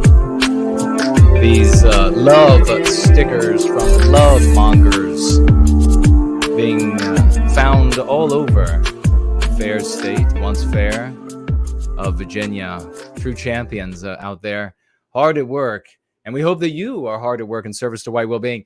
Guess what? Entropy is up and running. Check it out. Let me know if that's the case, if it's operating. And great to see everybody that is with us. Alex Simpson's great to see you. Where is that sweet little ladybug? Is she in there still? Where is my little ladybug? There's Olivia Key. Great to see you, good sister. You have to get any of the songs that you have made since I have shared songs of yours. I have to find out what they are, and then I have to download them so that I can play them during the show as well, because they're magnificent pieces. Very happy to share those. And she is a white positive lady, just the way we like them. Walter is here with us. And what was that? Marjorie? I saw a name go by. The great bass guitarist is here as well. My phone is telling me right now to cut back on the coffee. It's getting late. So I will promptly ignore it.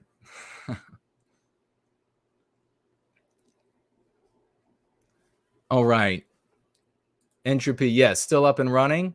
And we have the great Irish Ice, $5 financial gift. God bless you, brother. Thank you so much for all that you do in service to white well-being. This guy gets out on the side of the road up in Canada, and we're going to be going over Going Free Lesson of the Day and readings from Prometheus Rising here in just a moment. If you are so interested in empowering yourself, and why wouldn't you be in an era where we have been deprived of all power? Irish Ice gets out on the roadside.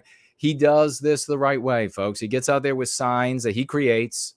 The man's hard at work. He's sending me messages all the time. Made this sign, standing out there with us. The signs have slogans on them that empower the reader. He's going to have one chance to see them. He's going to have one chance for them to read what he has to write. You've got to get to these people something that empowers them so that they will use it.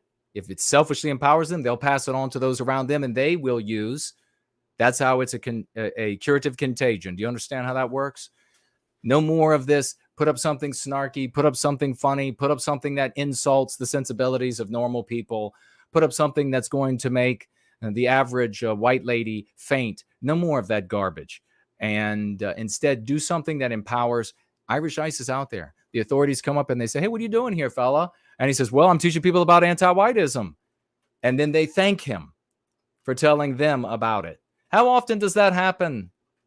Don't tell me some story about, well, I had these, I was in this town of 500 people and the cops were totally on our side. I don't care. You're doing nothing there. Those are wonderful people. We have to be able to get to everybody. Irish Ice writes here, thank you, brother. Hey, everyone, I just wanted to send some encouragement to our advocates and remind them that with a little courage and persistence, you can create profound change in your hometowns. Have faith in the Go Free lexicon and exercise it with conviction. Precisely. Perfectly worded, brother. Perfectly worded. Coming from you, I knew it was going to happen. He goes out there and he's not fooling around. He delivers it. You can deliver the lexicon at different intensities. It has been crafted for that. The 5 key concepts at minimum: anti-white, anti-whiteism, anti-white narrative, white erasure, Western kind. Make sure you use those in conversation. You don't want to be anti-white, do you? You anti-white POS. You see, it can be graded up, graded down, dial up, dial down. Let me have a quick look over here at Cash App. Make sure I didn't miss anybody there. D. Smith says you need to listen to Citizen. Is this a person called Citizen Steve? Is this a musician? Tag me again. Let me know. Dear sister, Coconut is with us. Hello, and how are you? And how is your magnificent husband? The guy's built like a woolly mammoth. Great to see you. I hope you all are magnificent, as I anticipate you are. All right. Remember, folks, tag me as No White Guilt, and I will be able to see, or more likely see, your comments. What are we going to talk about today? Well, we're going to talk about the repentant villain. This is page 91, edition 2, iteration 2 of Go Free, which continues to grow because we continue to subject concepts to the scientific method. They first have to pass the metrics and tests of reason and logic, and then we see how they work in the world. And if they work, then they get included. This is on page 91, the repentant villain. What is the repentant villain? Have you ever thought about it? As noted above, two character roles depicted within the anti-white narrative and adopted in the real world are the villain and the repentant villain. So what do we mean, really quickly? And please chime in. I will look for what you all are saying. If you don't understand, please chime in. There is a narrative, an anti-white narrative. It is fiction. In that narrative, we are forced to live. Why is that? Because the anti-whites control, they dominate the media, they dominate education, they dominate government. So the movies you see, the sitcoms you watch, the so-called history you are taught, all of this is put through the anti-white narrative. The things that make it through the lens, and come out the other side are going to be anti-white interpretations, anti-white views, anti-white prognostications, expectations, prognoses. And you believe that is the real world as a consequence. And it's not. But you end up having these moments, these really jarring moments of cognitive dissonance, because you're told one thing is the world and you're told that everybody else believes it. And then you live the opposite.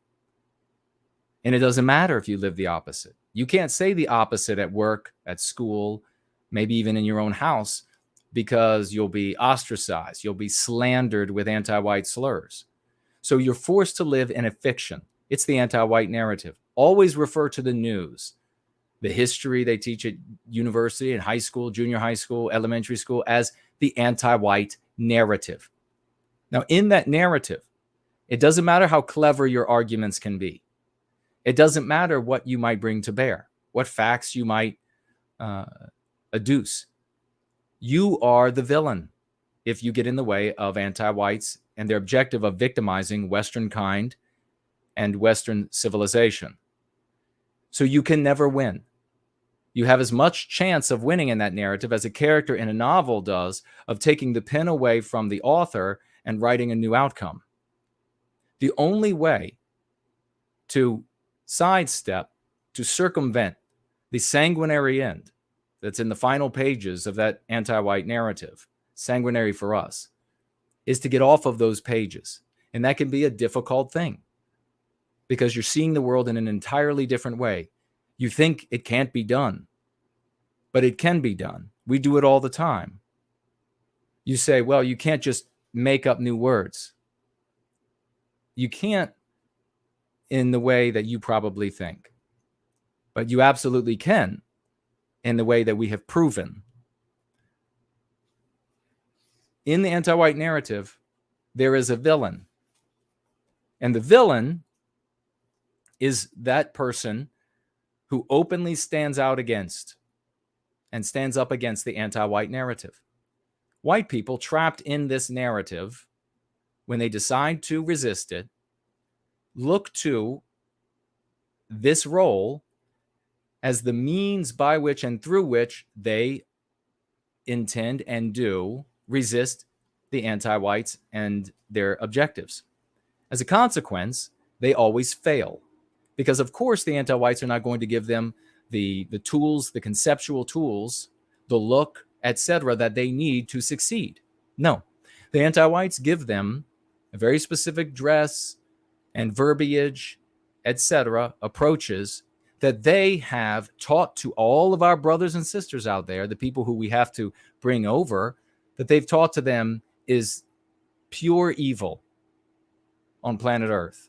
And that anybody with this dress, with this speech, with these objectives, with this bent, with this angle, anybody with any of that also thinks all of these horrible things, also wants all of these other horrible things that are just beyond stomaching. Our brothers and sisters want nothing to do with them. So year after year, good people make very bad decisions to go out into the world and play the villain. And very often, they can't get out of that role. They can't see beyond being a character in the anti-whites story.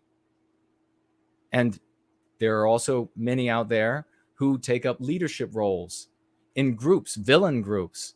And because they do such a good job at recreating in the real world those villainy characters and villainy groups that everybody sees in the movies and on television and in the books and in the magazines, and therefore the projection of some measure of strength, many people flock to those groups. And those groups, those leaders make a lot of money for themselves because effectively they're selling heroin to heroin addicts.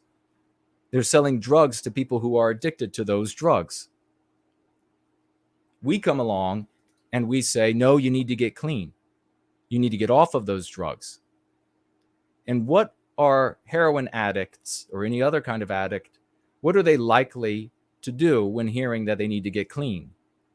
Well, they defend their drug use. They've got it under control. It's the only thing that makes them feel good.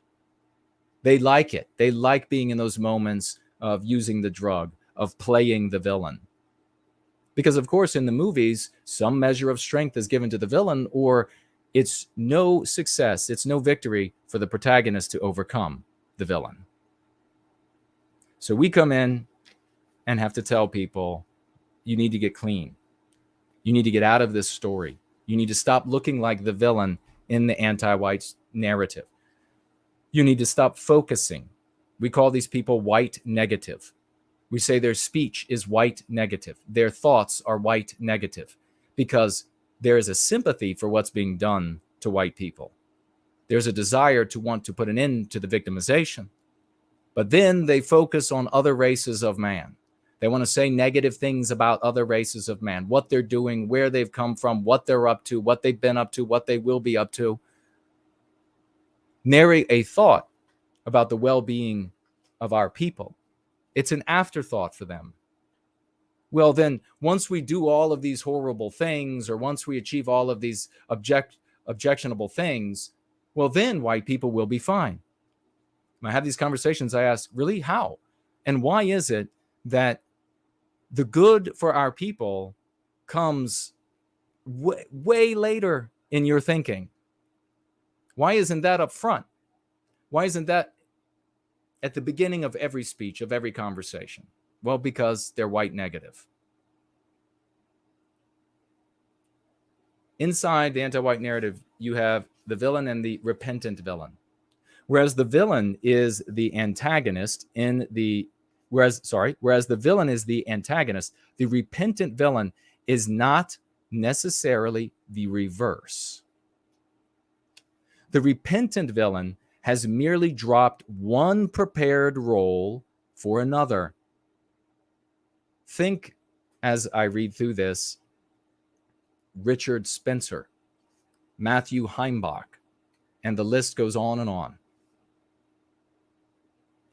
Most often, the repentant villain feels remorse. He regrets some or most of the speech, ideas, and behaviors that characterized who he was when he played the villain. Such repentant villains often quietly drop out of white sympathetic activities, groups, and relationships. You see this churning all the time in these white negative groups and these white negative content creators. People come in, they act a fool, they talk in disgusting ways because they're playing a character rather than being who they are. They get They fired from their jobs. They get kicked out of school. They ruin relationships.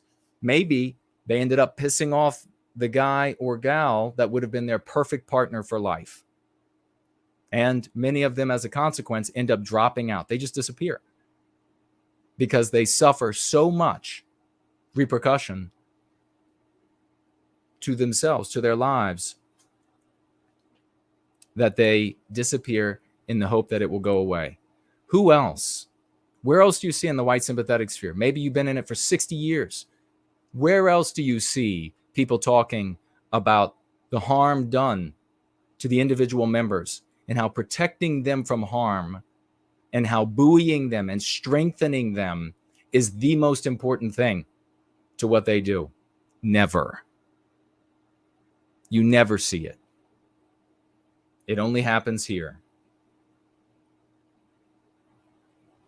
Occasionally, the repentant villain becomes a saboteur driven by mercenary greed and or anti-white fanaticism.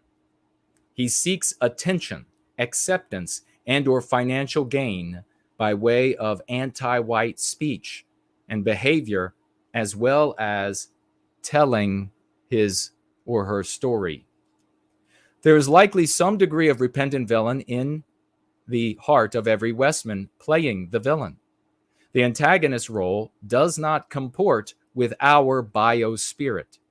It is not natural for Westman to think and act outside of an objective moral matrix. Such internal conflict is probably the cause of most of the childish tantrums that antagonists are known for. And we'll leave that there. But that, my friends, is the repentant villain. And you can see, of course, this taking place.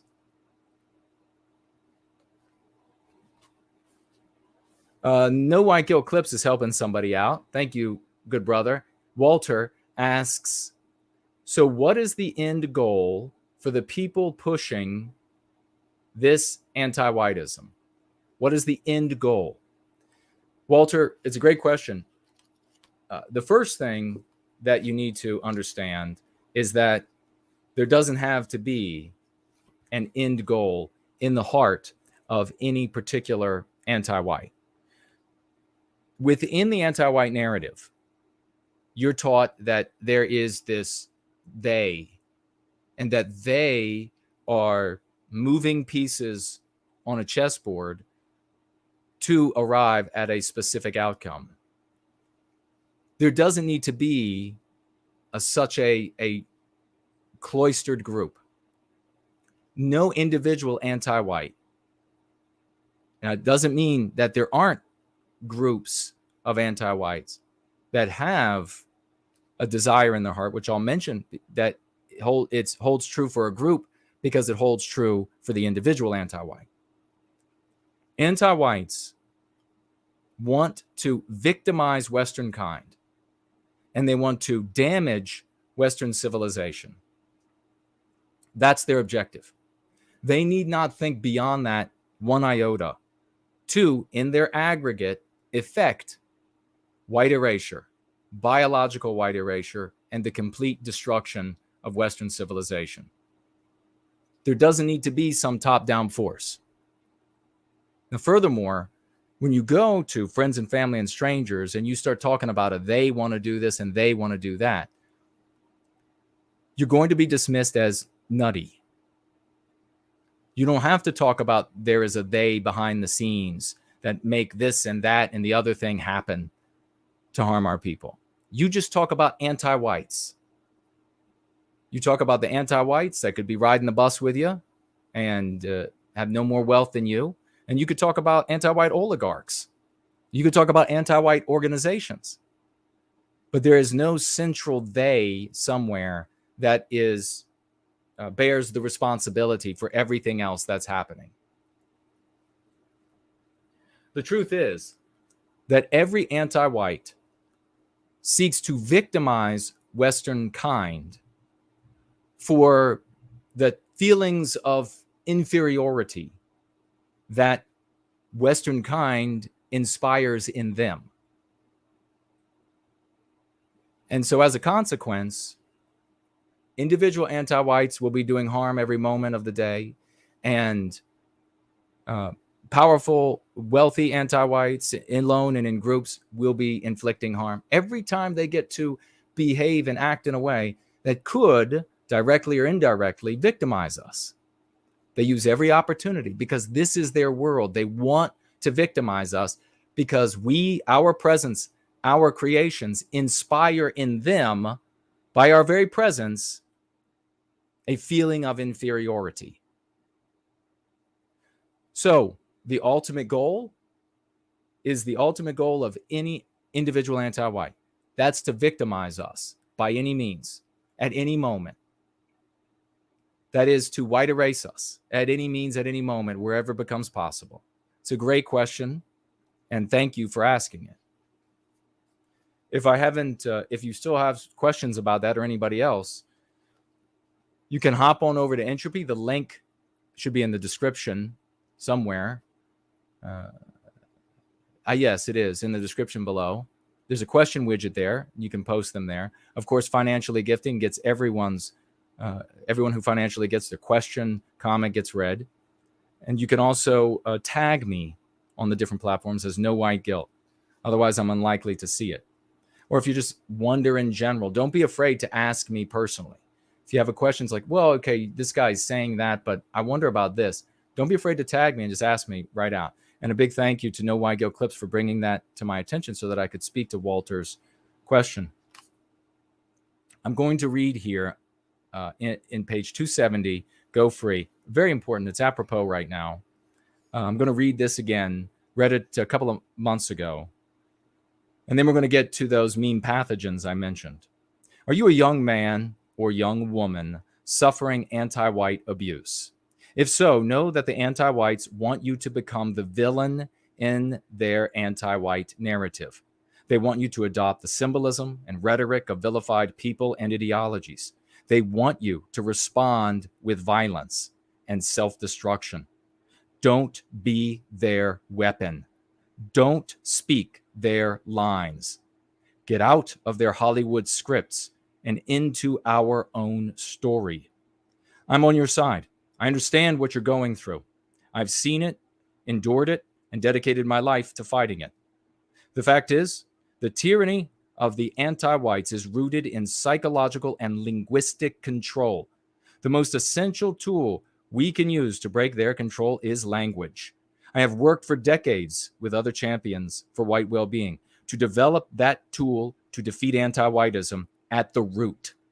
You have access to what I didn't, the verbiage in the practice of Go Free, a guidebook for developing the psychological defense for the psychological warfare waged against us. Use it and win for yourself and our people. If you are ever physically threatened or assaulted, seek help from your family, school administration, county police, state police, sheriffs, congressperson that represents your district, or any patriotic congressperson. Anti-whites may hold a lot of power, but you are not alone. Don't neglect the most powerful thing you have, your voice. And remember, if you do nothing else for yourself and our people, use these 5 key concepts in your speech and writing. Anti-white, anti-whiteism, anti-white narrative, Western kind, white erasure. I'll take a quick look and we'll get onto those MPs, help you all address those in your life because we know we all have to deal with them. We're coming to the bottom of the 7th hour on the East Coast, United States. Caleb says, what do you think about No White Guilt business cards? This is going to be a prerequisite for any woman I consider dating. Yeah, we have some. Who made those? Did Final Blossom make them? They're awesome. I know he made some others that you can go over to nowhiteguilt.org, and it is, what tab is it under? We have downloads, and you can look for, these are like more like postcard size, but we also have business cards, and yeah, it's a great idea. Yeah, and vet, if a girl looks at white well-being and she says, "Oh God, no way," then just move on.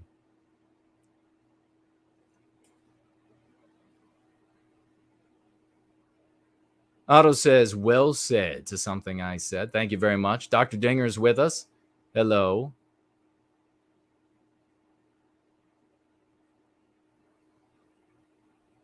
I'm just scrolling through here. Rory, Roy telling folks to tag me. Thank you for that, brother.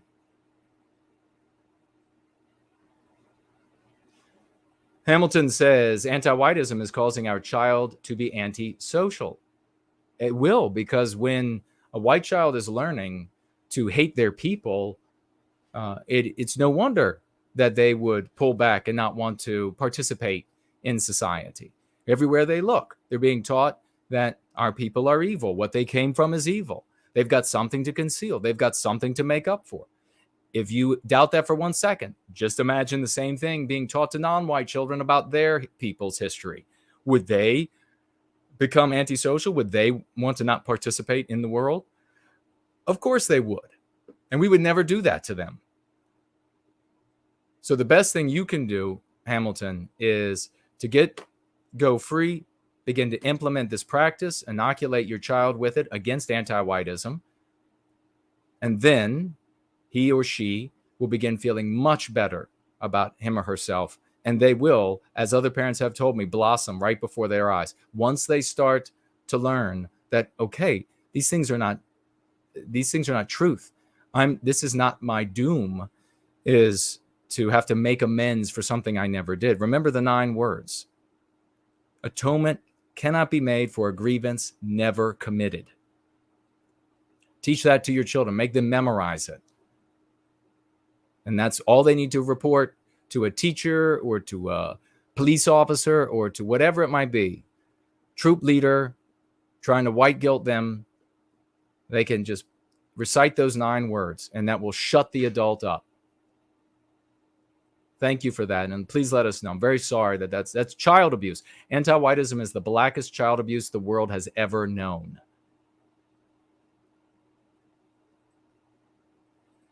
All right.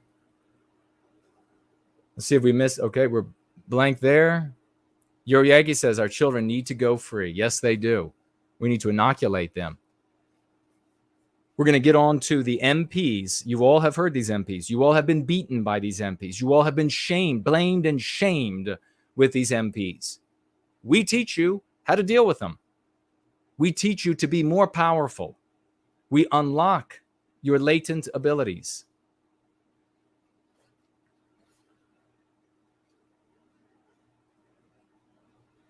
This is on page 224. Go free. The MP, meme pathogen, anti-white idea that's destructive for white people. Quote, you are too obsessed, or you are too concerned by this stuff. You are too obsessed with this stuff. You ever hear that?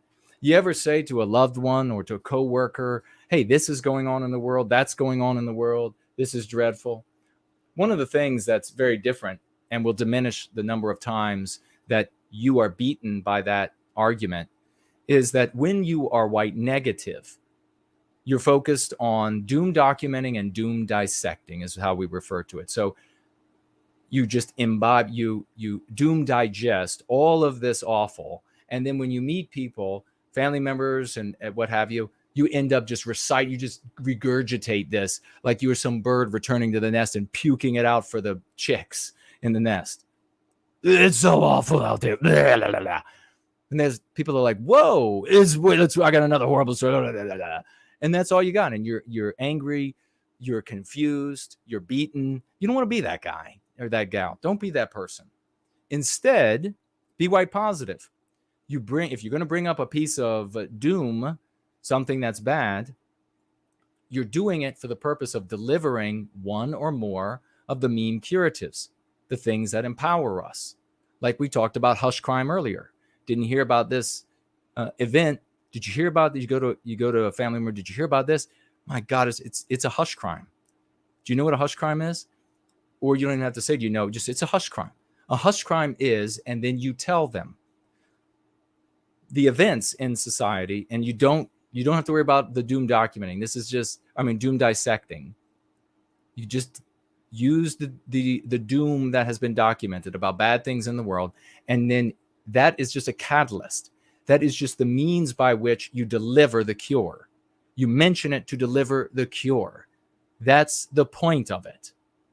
And then you are far more constructive.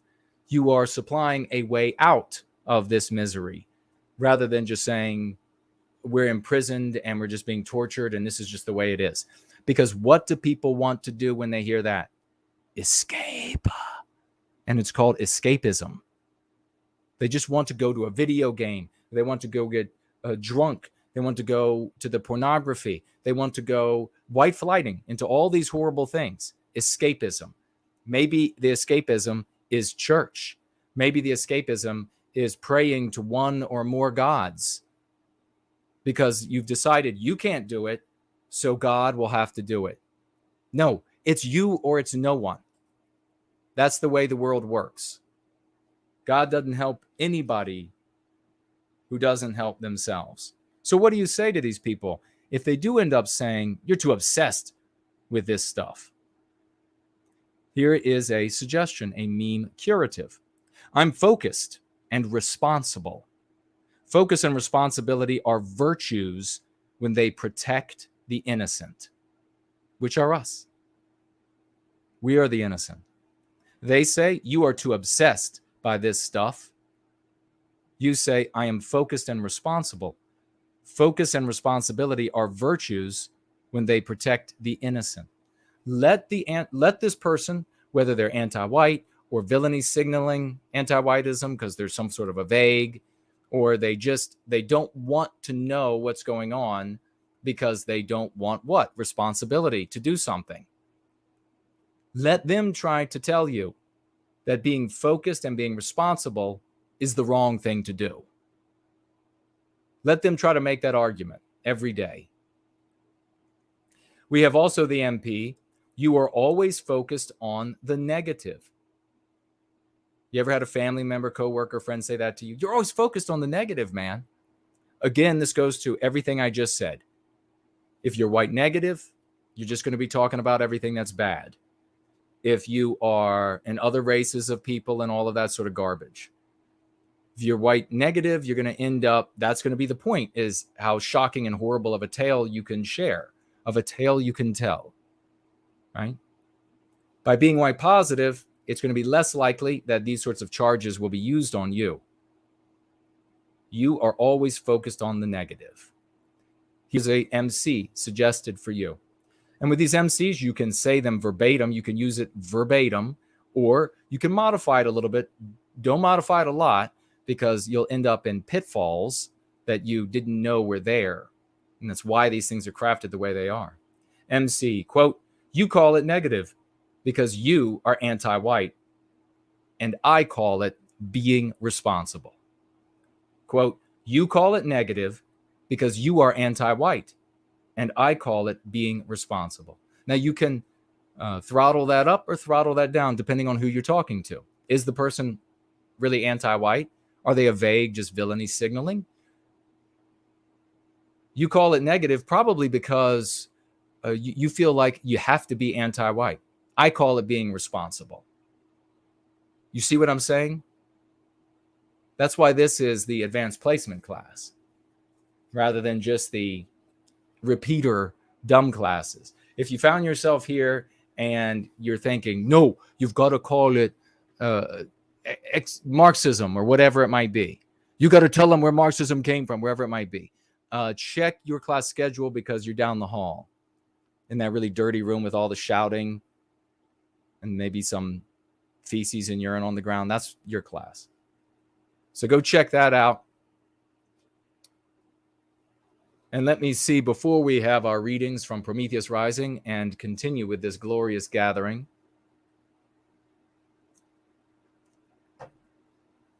I see Walter saying, still hate the way things are. Yes. Yes. And use the anger of the way things are to propel you to go free, to help those around you to go free, to get out there and put up leaflets where they are permitted to be posted, to get into live chats and threads and use the key concepts. Walter, we have anti-whites in the regime news all the way at the very top, 6-figure salaried folks using the concepts that put them in our story as the bad guy. No success like that has been achieved anywhere else. So we have all the success that is, it's proven. Adopt it yourself and succeed. Like, for example, Walter, and thank you for being here. I really appreciate you being here. I appreciate you. I appreciate you speaking up and asking some questions, because there are going to be a lot of folks who don't know, and they're just going to be too scared to ask any questions. So Walter's saying he still hates the way things are. Then he says, the cancel culture, I hate it. A lot of folks out there in the world who are fed up to their eyes with what they call cancel culture. And I'm going to recommend to you, I'm going to point out to you that this is a great example of being in the anti-white narrative, and they've given you a concept, all of us, to use for something they do to us. And it is a benign sounding concept. It's just being canceled. Cancel culture. It just sounds like, well, one TV show got taken down and those actors will get a job on another TV show and they're going to put up something that's more entertaining. Things that get canceled are bad. That's our lived experience. This is how the psychological warfare works. What in your mind, what are the lived experiences for a concept or word? And then they tie what they do to those when those lived experiences are neutral or positive, depending on what it might be. So they want you to call it, all of us to call it cancel culture. We correctly can refer to this as anti-white censorship. Always tack on anti-white. It's anti-white censorship. These anti-whites are cutting the tongues out of our mouths. When the anti-whites get somebody fired from their job and have slandered them into oblivion, and they can't get another job in the industry for which they were trained, and there is an immense strain on their marriage, and they can't get quality health care for their children, and their car is repoed because they don't have the money to pay for the payments, and maybe they're thrown out of the place that they live, and their life is ruined. Is it fair to say, well, they're just canceled? No. The anti-whites can kill you. The anti-whites can kill, and in one country, they'll call it liquidated. In another country, they'll call it abortion. But if you have speech at all to object to what they say, they will call it violence. The normal behavior inside the anti-white narrative is for people to say, well, then I'm violent. Don't ever do that. You are their stooge when you do that. Instead, go free of the anti-white narrative, change the world.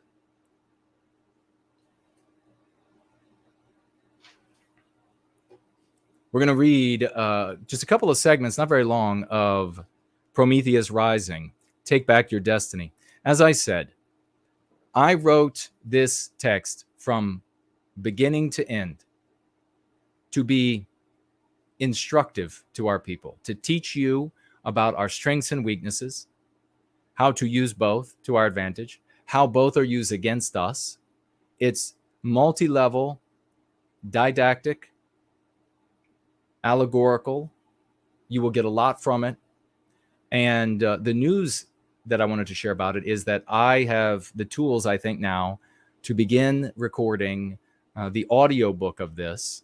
So for some of you out there who find it difficult to read or find time to read you will be able to, as soon as I can make it happen, listen to Prometheus Rising. It has inspired those who have read. Think about this. If you're wondering, what kind of book is this? Will it be entertaining? Will it be powerful? Well, you just saw song 8 of a whole new type of metal, Promethean metal music, and inspired this prophet. You know, this guy sounds like and plays. He does all the instruments, does everything. You know, it's like, and he gets help from some others as well, champions as well. But you know, this is somebody that if we weren't in this totally anti-white world, this guy would be on the stage, a multi-millionaire, stadium full of people cheering away at his singing and his guitar playing. But they're not going to do it because he's a white guy that doesn't hate white people. You know it. We have Andre making a symphony to it. We have people who have written poetry to this. We have people who are writing stories of their own. We have people who are creating artwork. Look at the artwork by Groundhog Fury. This is not some, people are looking at all of this work and they're probably thinking, well, this is, you get the musical videos of it.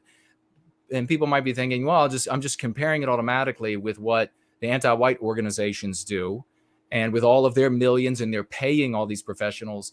I can't pay all these people what they're worth. I make payments to everybody. I give them financial gifts. But these are tokens. These are just this is just because I love them. I'm not paying for their products. These are tokens because I love them. But they're definitely not here for the money. Let me assure you of that.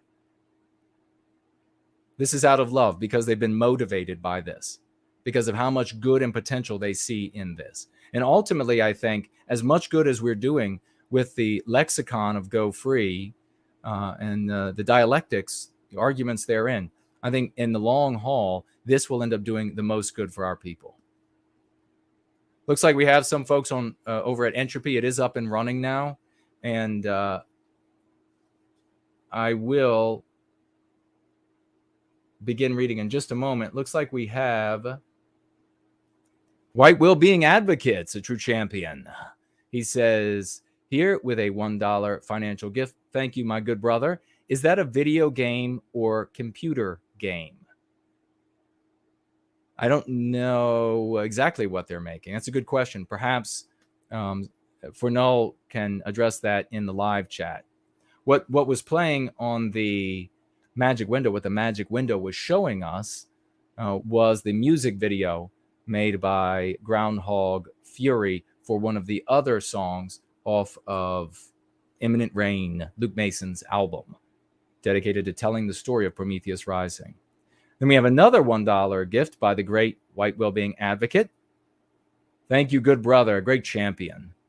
He says, are those stickers available on your website? I don't think any of those are. That's a good question.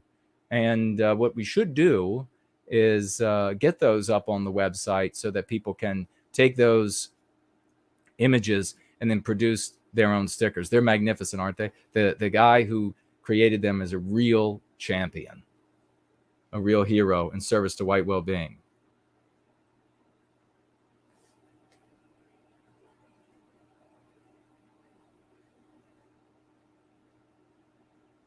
White Well-Being also asked, am I able to see the financial gifts without tagging? Yes, I can see them. I just got those, just saw those too. Thank you for that question, because I'm sure others were curious about it. Otherwise, you'll need to tag me. How's everybody doing? Isn't this exciting? What you see, the magic window, I have asked the magic window to share with us Groundhog Fury's, one of his masterpieces. That's Prometheus there, and that's called Fire and Cosmic Clay, I believe is what he titled that piece. And we will, in the near future, make that piece available for purchase on the website, NoWhiteGuiltCollectibles.com. That's my collectibles store. Calvin is with us. Great to see you. Or is he going? No, somebody else is going to bed. Let's do the reading from Prometheus Rising. I'll get a drink here.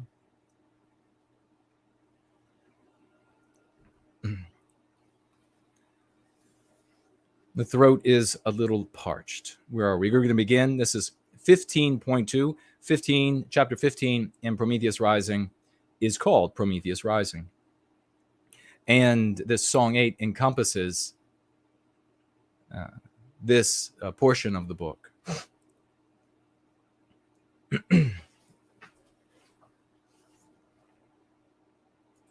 Make sure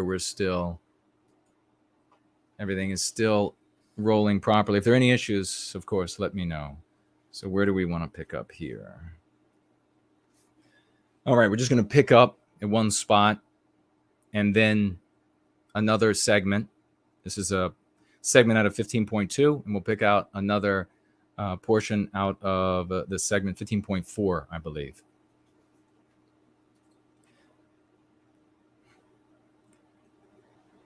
Stepping from the shadows, he strode toward the enemy.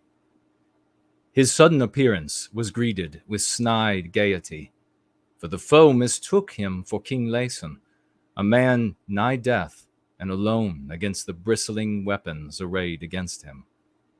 Threats and taunts pierced the enemy's raucous laughter. Their advancing line, now 20 feet from the Lord, slowed as their Virish captain pushed his way through their ranks, a sneer twisting his face, his lips curling in a boastful grin. King of exploitation, emperor of oppression, he bellowed, revealing crooked yellow teeth. Crawl to me. Prometheus responded not, but halted and stared at the Prometheans and those rich in their spirit. These I will kill first, he uttered. But the Virish captain, his mismatched features alight with invidious delight, scathingly cut over him. Shut your mouth, oppressor. Catching sight of the key on the silver chain round the Lord's neck, gleaming amidst the forlorn visage, the captain barked with mirth, and then raised his gravelled voice in covetous disdain. That treasure I will have when we are through with you. The enemy cackled and beat their shields with their swords, grinning wickedly at the Lord. But silence swept over their number when the stars gleamed suddenly the brighter, and Prometheus disdainfully answered their captain. This key you will not touch with your filthy hands, for it is the key to the hearts and minds of a people. Against it, no shackle may bind, no door remain shut, no hope withheld, for it is the deliverer of the Promethean nation. And lo, his shield he withdrew from under his cape, and it shone like the noontide sun. So bright was the unveiling of the king's shield on the arm of the Lord. Shadows leapt from the enemy as blackened cliffs laced by swift fjords of gold. His sword he then withdrew, and like unto his shield it gleamed fiercely in the chill of the night. A pale blue it seemed, in silver mist, as of crystal withdrawn from frigid waters, hissing with a voice shrill and menacing. Recoiling and retreating through the ranks of Ganya soldiers, condemning the Lord's unnatural blaze as the work of a bewitcher, the Virish captain ordered his men to kill the king. As a man, Prometheus wielded sword and shield, but as a god, he slew the enemy. Heaving was their ruin, for like shorn wool the enemy fell in scattered heaps. Ere long, the soldiers followed their captain in haste down the mountain's face, for already was Prometheus in pursuit, and fear of his wrath and shock of the king's sudden prowess turned the bloodthirsty foe into a flight of cravens. As a red sun lulled in the eastern sky, scores of carrion birds descended in great wheeling flocks upon the enemy dead, thousands in their number. So complete was the rout that naught but a howling wind, laced with the cries of the slain, returned to the kingdoms whence the enemy marched, a chilling omen to their Virish masters.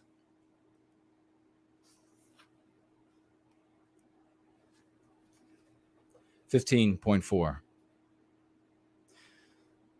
The sheer walls and garrison turrets of Anna-Noel ease not Anarian's unquiet. For in the absence of his father, the Virish had assembled an alliance greater far than faded ink on tattered pages could recall. Far-seeing was Anarian, however, for he let assembled a swift vessel, swiftest of the vessels of yore, fairest of the ancient songs, and most dear to those she bore to safe harbor. Helene was she called, that is, rill song, a white bird atop sunrise surf, a gem of matchless fire that sailed upon the gleaming waters as though borne aloft by lissome wings. In the epic of Ringlesham, it is told that Anarian and the army of Anna-Noel vexed the enemy for many seasons, beleaguering the armies marching from distant lands to join the main Virishian host, seeking, if they might, to forestall the union of the enemy's forces. Many battles were fought, and great victories were had, though the enemy was vast and the defenders were few. Nonetheless, the foe's preparations were brought to a close, and so marched the Virishian hordes like the angry roots of a dark tree, knotted and wrinkled, blindly twisting and curling along the surface of the earth, cleaving soil, splintering rock, groping toward its feast.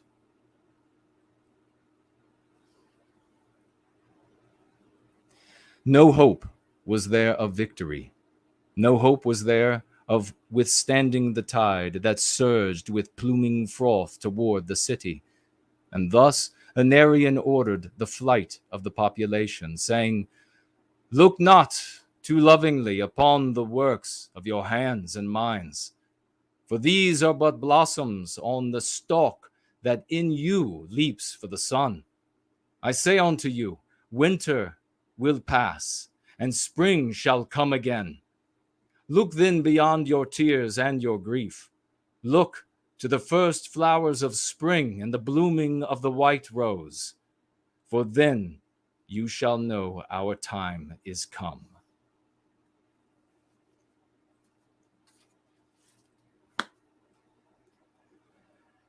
And that is a little bit out of Prometheus Rising, Take Back Your Destiny. You can get that at Amazon and at NoWhiteGuiltCollectibles.com. And with that, we will be right back.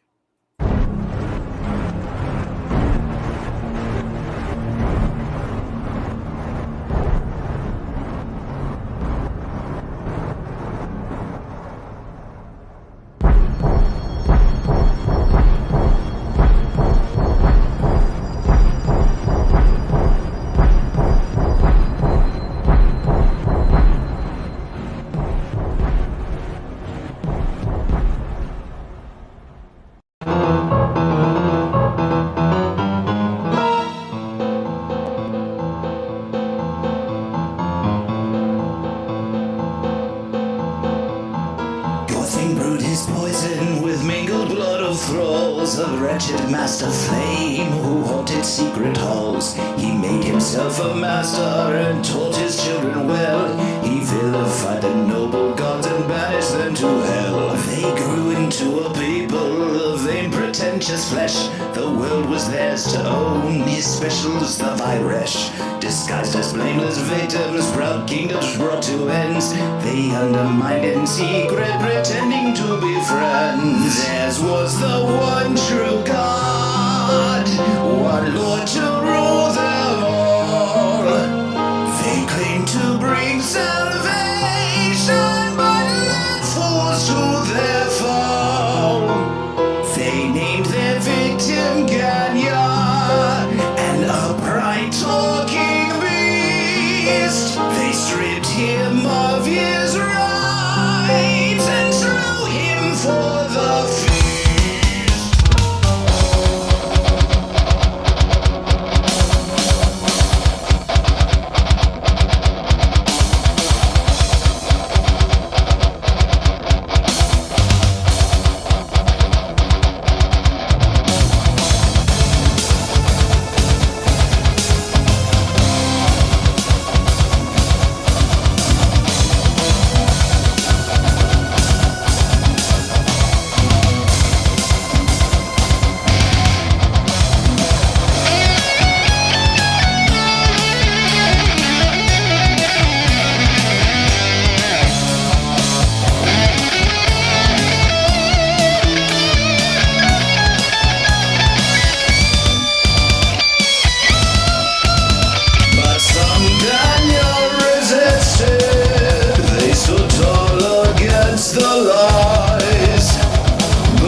Salvation yet lived, there they would find Prometheus, the Lord.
Imminent Rain's pieces, and that is Groundhog Fury, as you can see, ladies and gentlemen, doing the video there.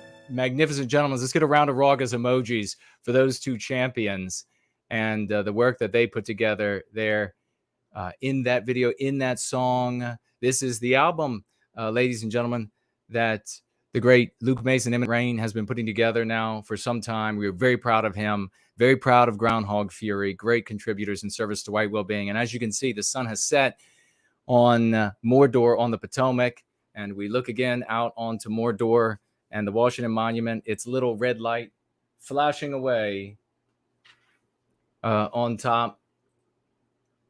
Thank you all for showing appreciation for our one and only, our two and only Groundhog Fury and Luke Mason. And we have some financial gifts over here. Let's keep the raucous emojis going over on Cash App, ladies and gentlemen. This is wonderful. Keep those raucous emojis rolling right along, because we have Sean financially gifting $100. God bless you, brother. That is truly epic. He's got some abbreviations here, so let me see. He says, I guess it's thank you for Prometheus Rising and my reading. Well, thank you so much. I really appreciate that. $100 from Sean. What a champ. Thank you, brother. All right. We also have Alma Lahar financially gifting $13.37. And he writes with that $13.37 for white well-being. God bless you and thank you very much as well. That's the great Alma Lahar, another great champion, extremely talented, and so happy to have him here. We also have what is this again? It's Art Acrobats. That's right. Oh, you have it here. Very good. $4.14 from Art Acrobats. Thank you, brother. He says, for the white positive rock stars.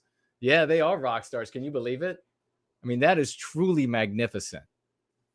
What champions. I swear, if I could take everybody doing things for white well-being, just the positive works like this, and put you like on top of the Empire State Building with all lights aimed up at you and everybody is around applauding in the entire city of New York, I would do it. Well said. Thank you very much. $4.14. And another big thank you to Sean for that financial gift and the appreciation for Prometheus Rising and my reading of it, I guess. It'll be better when it's an audiobook rather than live, but I guess you all will get to say that you heard me read it live when it was not nearly as good as the audiobook. All right, let's keep rolling right along. We got some announcements and some your questions and comments and calls. Can we get some couple of t-shirt designs? I want to put up some new t-shirts on the collectibles store, and we had a request for white well-being and or I support white well-being. And if you're going to be an artist, you want to do this, I will take a look at your suggestions, your creations, and then you and I will come to some sort of agreement on a price that is affordable to me, hopefully, and that will also satisfy you. It won't be worth your talent or time because we're not there yet. I mean, maybe if we had gigantic donors like some of these other folks, that would be. I know it would definitely be different. I'd be hiring people, but I think something like, and then well-being without, just like we write it in the book. So well-being as one word, capitalized, anti-white, if there's going to be anti-white on it, white capitalized for white well-being. Like I reject anti-whiteism. I reject anti-whiteism. Write it, please, like it's written in the book. And that you could maybe, since the dictionary that they took it out of the dictionary, we look back and found it, the E is dropped. So just drop the E so that it is in agreement with the old dictionary, and hopefully this will be able to get it in an increasing number of dictionaries, current dictionaries. So drop the E on anti-whiteism, but and then as far as imagery that goes on, and I don't know, white family, you're the artist, you create it, and then I'll take a look, and if I don't think a particular design is going to work, I might be wrong. Yeah, I'm taking calls tonight. I might be wrong. Your design might be the perfect design. I'm a human being. So don't take it personal if I decide I might pass on this one or that one, and then decide to take some others. But maybe a few designs I support white well-being. I reject anti-whiteism. And if anybody else has any short slogans that they can think would be perfect, toss it into the live chat so that anybody who is thinking about making some of these designs can potentially use those as well. So that would be easy for people. Have a shirt like that. You go out in public, something that's not, that's a regular. You don't have to be. Let's put it this way. You don't have to be like squatting 500 pounds and benching 400 pounds and repping it out to be able to wear it, because you're going to be attacked otherwise. Just I support white well-being. I'm for white well-being. Normal things that it would be very unlikely that somebody would be physically attacked or spat on or have something thrown at them for it. But at the same time, white people will see it and they'll say, "Oh, yeah, that's pretty cool. I'm gonna adopt that." What do you think of these YouTube shorts that I've been making recently? Very recently, I started making some YouTube shorts. Some of them are doing very well. And yeah, absolutely be interested in knowing about the Concord flight. But if you see these shorts, if you're on YouTube, please share them.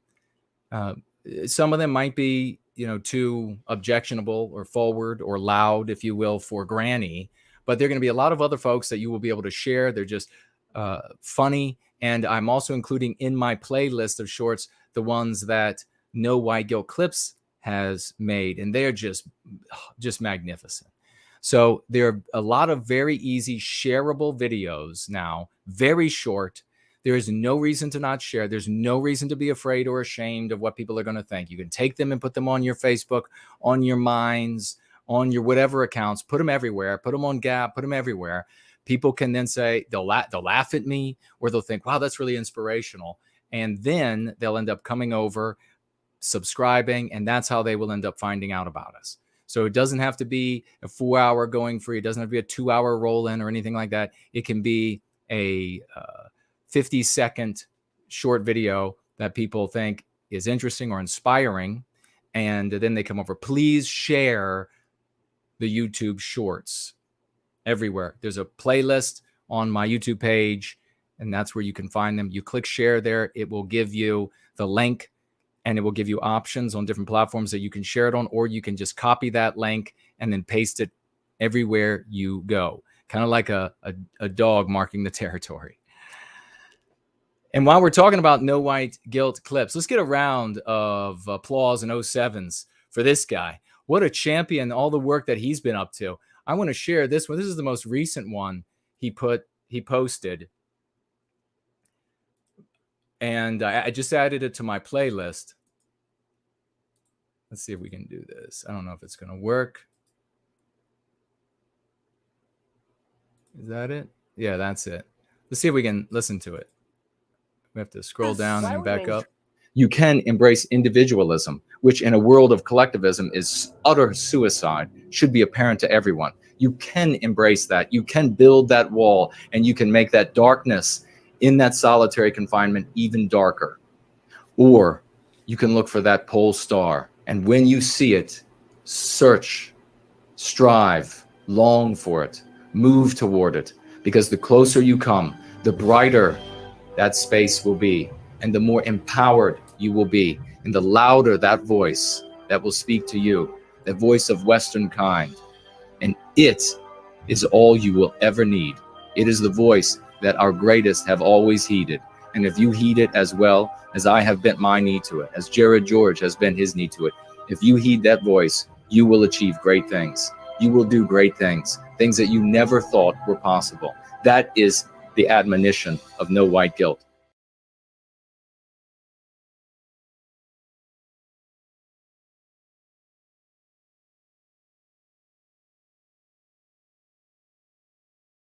Please share that. That is, No White Guilt Clips made that.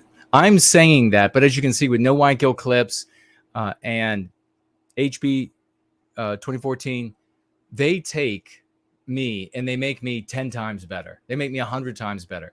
The music is there. It's fantastic. At the beginning, I'm talking about this individualism, this radical individualism, which I was in a call with Mr. V.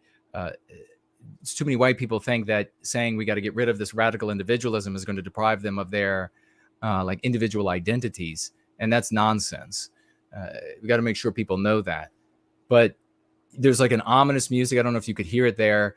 And then as we're talking about going free, it is this inspiring music he's put in there. Guy's a class act.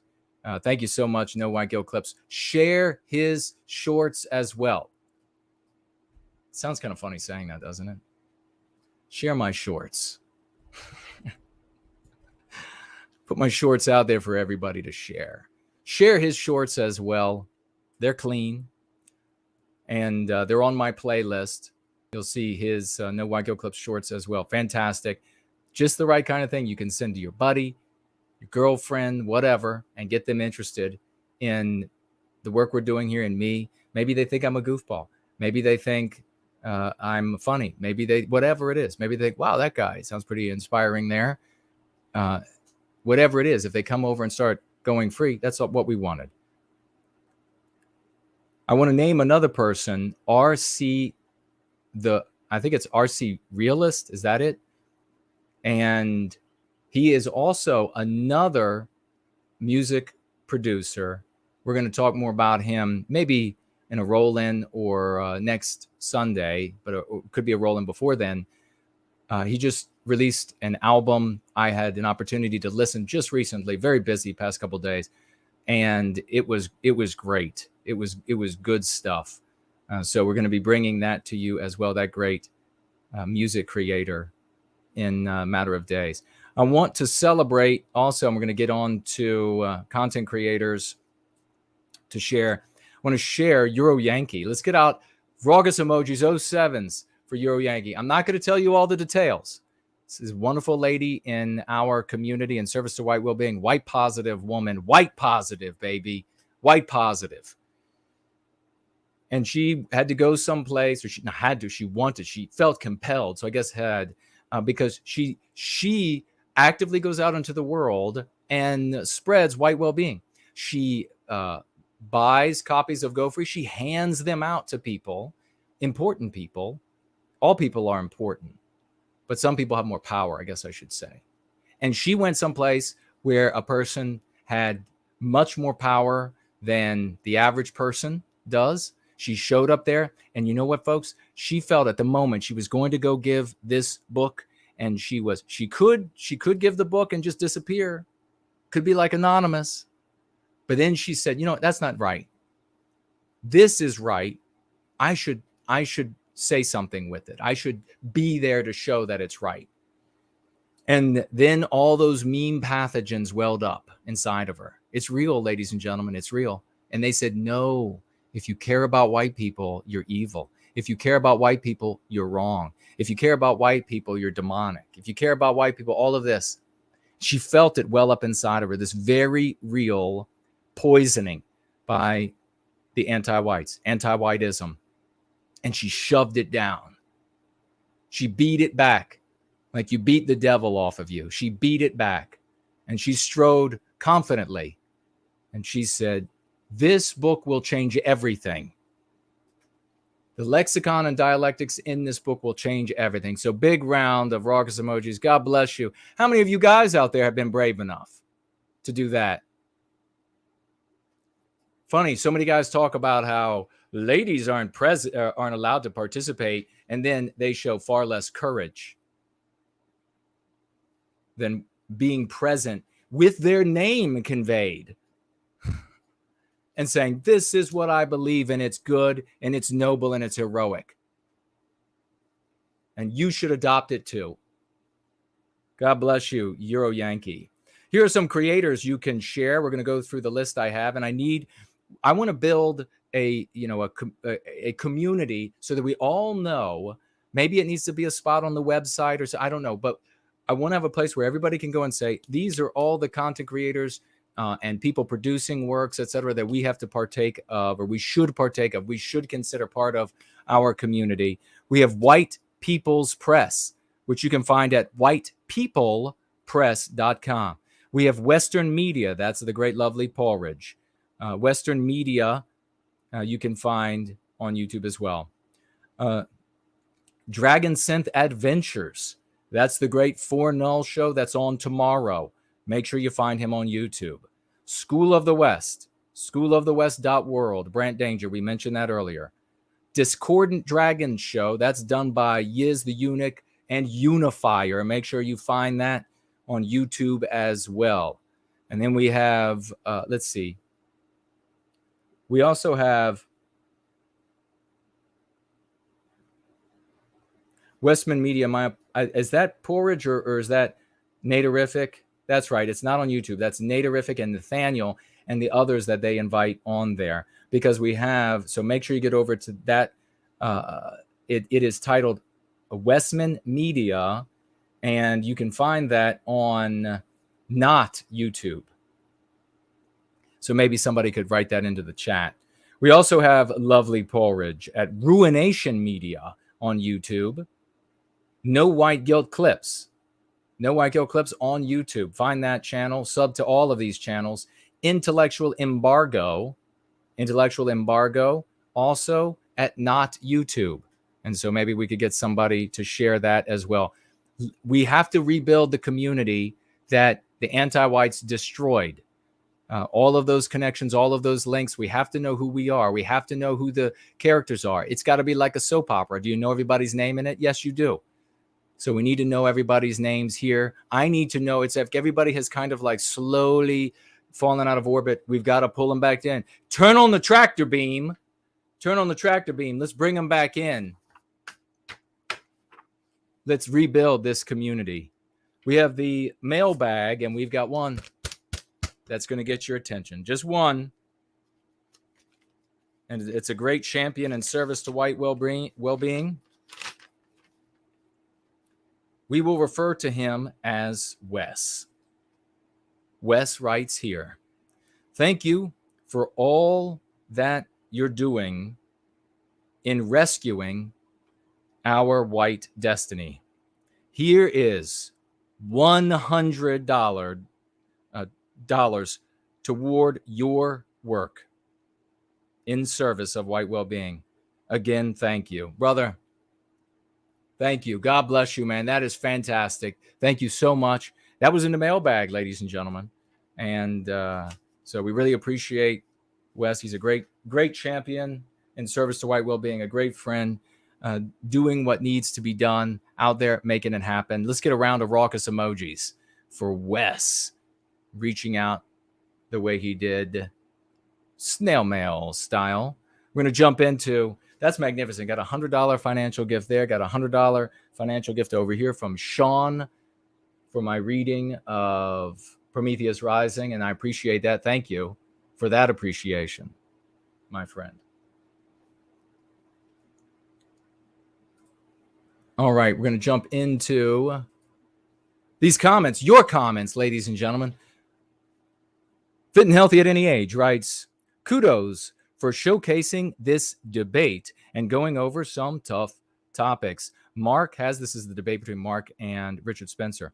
Mark has the patience of a saint because I would have put my foot so far up Spencer's backside, his breath would smell like shoe polish. Metaphorically speaking, of course. Jason, your demeanor and persistence serve as an inspiration to us all. Let's go free. Thank you so much. Fit and healthy at any age, a true champion. White positive as all hell. We love it. He shines like the morning star.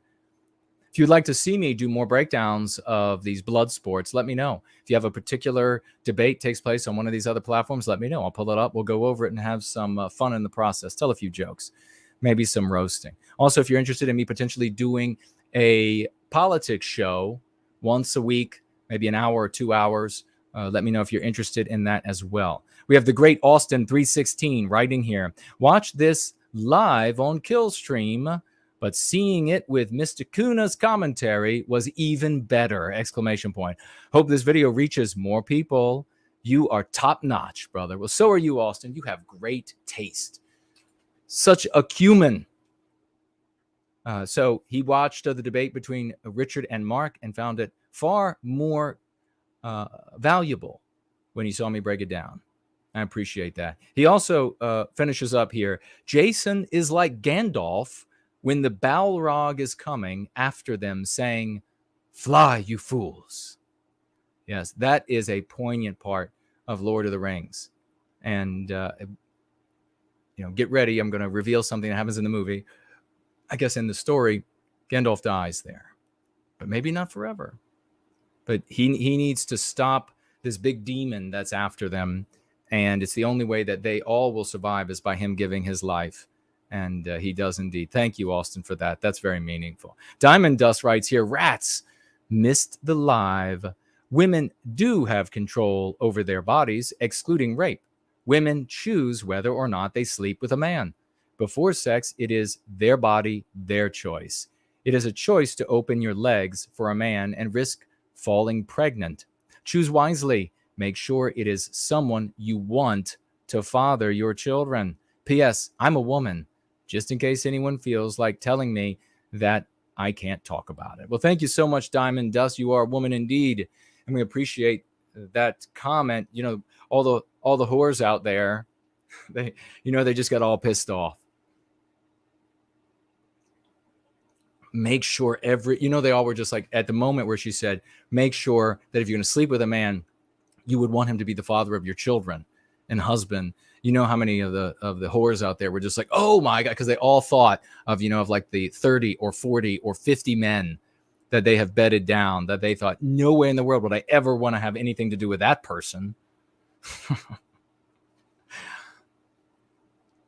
The way I say it, if you wouldn't have anything to do with a person that you would not want them in your building complex, you probably shouldn't have sex with them. Let's see. This is on the thread underneath my video about how to handle the charge of racism, being a racist. Helios writes here, my suggestion, my recommendation for how to handle that. He writes, it works flawlessly. Thank you, Jason. Well, thank you for that testimonial. You're right, this stuff works over and over and over again. Victorian Time Traveler writes here, I have a welcome mat. And this is, of course, to one of my short videos where I said that the reason why I don't have a welcome mat in front of the, at the front door is because the world is like this and I'm honest. That's what I said. Victorian Time Traveler wrote, he says, I have a welcome mat, but it conceals the trigger to a cage trap. The other side of the mat says, to hell. Mwah. Welcome to hell. I laughed actually for real when I read that. That was funny. I thought, where can I get one like that? European Man writes here, it's not about Jason, his personality, his mannerisms, etc. It's about the tools that work always in every situation. Like him or don't. Get out of the anti-white narrative and out from under their control. Amen to that, brother. That's European Man saying, like me or not. I can't imagine anybody not liking me. But it's usually just a whole lot of jealousy. And much of the jealousy is unwarranted. But that's how distance seems to do things. Like you see the guy on the motorcycle going down the road, and there's this beautiful woman on the back of it. Long hair flowing behind her in the wind and perfect shape. And you think, wow, he's got it made. Until you find out that while he's home with her, she's like crashing. She's like Amber Heard. She's like throwing things at his head, taking a dump on the bed, and then cheating on him every time he goes away. Davey says here, very impressive. Your review was eloquent and backed up with solid logic. Not a single utterance that any sensible, honest person could possibly take issue with. You made an extremely important point about having been able to get the anti-whites to use language of your choosing, as opposed to being handed yet another opportunity to exploit the negativity that makes it so easy for them to scare our people away. If that's not a win, I don't know what is. It's a huge victory, in all honesty, denying their incessant distortion of pure intentions. Amen to that, brother. I really appreciate that testimonial. It is victory after victory after victory. We get them to use our language. You know, it might be funny. It might be I guess that's redundant, humorous. It might be shocking to say something that isn't going to go further in a public setting than the shock value. But you've done nothing with that. To say something that empowers everybody in the room who's being victimized by anti-whiteism, to embed in that conversation a concept that the anti-whites have to use to talk about us, is to recreate the world in the image that we want to see it. You take your choice. It's a fork in the road. Reptile, the great Reptile, writes here, we hope he and his family, our prayers are with you. We hope he and his family continue to recover. God bless you all. The anti-white media are well aware of the NWG community, but more importantly, how we think, act, and speak. And that's precisely why they refuse to highlight us. Many may recall the TV interviews with Daniel Concannon. By using our lexicon, there was no means to vilify or misrepresent. Each attempt only highlighted their hatred for Western kind and undermined anti-whiteism. It was a massive victory and testament to Go Free. Magnificent, brother. So splendid. What a champion. Magnificent focus there on that testimonial, again, of the successes, the stupendous successes. Victorian time traveler wrote this little ditty, a little poem. He says, I'm surprised no one has ever heard of the legend. There's even a poem about it. Now, I had mentioned last week about the panther that lived in Arlington. There was a guy who owned a panther, and this was at a time that you were allowed to own a panther, like midnight black. And so I shared that with everybody. And then Victorian time traveler, just talented and quick, put together this. I'm surprised that no one else has heard the legend. There's even a poem about it. Let me see. When twilight ends, the moon will wane. Your yard becomes the cat's domain. Mothers clutch younglings to her breast. Only some, she forgot the rest. A darker blackness in cloak of night, fangs looking for a neck to bite. Too late to run, too slow to scream, a body dragged far from the scene. Detectives chuckle with nervous banter. It must have been the Arlington Panther. That's fantastic. That is wonderful. Very well written. Yep, there was an Arlington Panther. And that poem, we really got to keep that. I should maybe send it to the paper and see if they would print that. Wouldn't that be great? Axis Mundi writes here. Get a round of applause in 07s for Victorian Time Traveler for that. That's fun. That was a really fun poem. Mundi says, this is an excellent review and an important one at that. You can see how anti-whites use mean pathogens to push their toxic narrative. Anti-whites start with an assumption about the outcome of their investigation and then repeat that starting assumption repeatedly even when the investigation yields no evidence for their claims. It is very forceful and very fallacious the way anti-whites frame things. They are desperate for you to hate white people. The practice of going free is truly essential in this era of widespread anti-white pseudo-journalism. Very well written. I love that. Well done. And thank you for that testimonial as well. I didn't even realize we got so many magnificent testimonials. Utah Strong is back here with a comment. Says distilled water, evaporated milk, Caro syrup, and baby vitamins. Start making your own formula. What they sell in stores is constantly getting recalled. This is all to scare people into begging for more government control. And to all the preppers out there, Randy Weaver died today.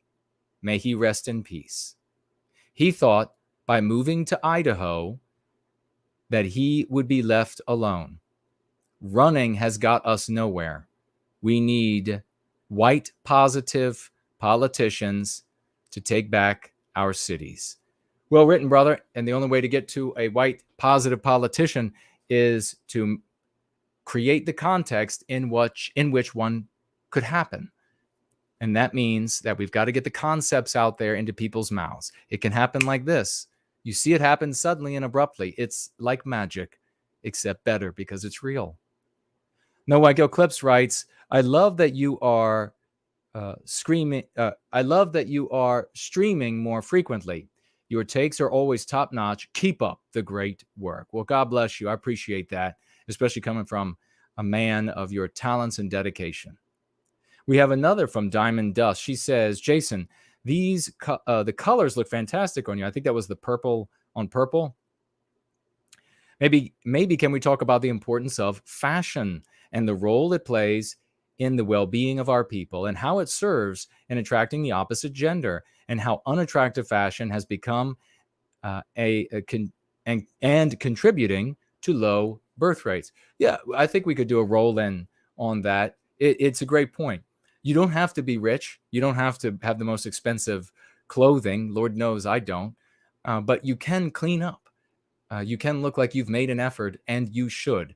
You are the message primarily. That's why I've talked about you get cleaned up, and you make people know as best you can, those around you, that you are a moral person, an ethical person, that you're interested always in improving and advancing and increasing your education. And then when they hear from you about Go Free and they say, well, I know this person to be a moral person, and they're always cleaned up and presenting their best. I mean, you can even do that when you're on the job as a manual laborer. I know I've worked many of those jobs. And so you can look your best for that scenario. When you bring to them something else, they see it as coming with that halo of the kind of person you are. Ardent White writes here, when I was 13 years old, a friend of mine, same age, got pregnant by her boyfriend at the time. She was worried her mother would find out, so she confided in guidance counselors at the school about this, and they provided her with the resources to have an abortion procedure in secret that her mother was never informed about. That was almost 22 years ago in Canada. This is not uncommon. My gosh, thank you for sharing that with us. What a tragedy. What a monstrous tragedy that's taken place in Western civilization, because we have lost control of our destiny. The anti-whites do what they want to us and with us. And more than 22 years ago, so many people, especially younger people, and I find it so quaint when younger people say everything was good 5 years ago, everything was good 10 years ago. No, you weren't alive, or you were thinking about playing with your toy figures or whatever it was that many years ago. That's why you think it was good. Everybody seems to say this. They have such a myopic view. If they're 50, then when they were under 20, everything was good, and before that, everything was good. When you need only look at the history and see that's not good. I've taken old timers and have found video or movies from back when they were kids or even before they were born, and then found meme pathogens, anti-white concepts in those movies, and then said, what do you think about this? And then they're stupefied. Oh my God. It's been here for a long time. People have hated on Western kind for a very, very long time. And we were born into a world that our people no longer controls. You're told that white people, in the anti-white narrative, that white people are in charge for the benefit of white people. But it couldn't be further from the truth. That is the antithetical reality. We are absolutely the victims in Western civilization. We control no part of our destiny. And they have been eating at us for long before we were alive. Our parents, our grandparents, their grandparents accept it. There's no reason to look back any further and say, when exactly did, who cares? We're alive now. And there's a whole road in front of us. And are we going to take the turn so we don't fly off the cliff? You look in that mirror long enough, and you're suddenly going to be looking at the great blue sky, and then there's going to be a sudden stopping to that falling that'll put everything to a rapid end. We're going to take calls. Let me see. Okay. Entropy is blank. Let's see. Is it working? Okay. And let me look over here at D Live and see if anybody said anything. I'll look at YouTube as well.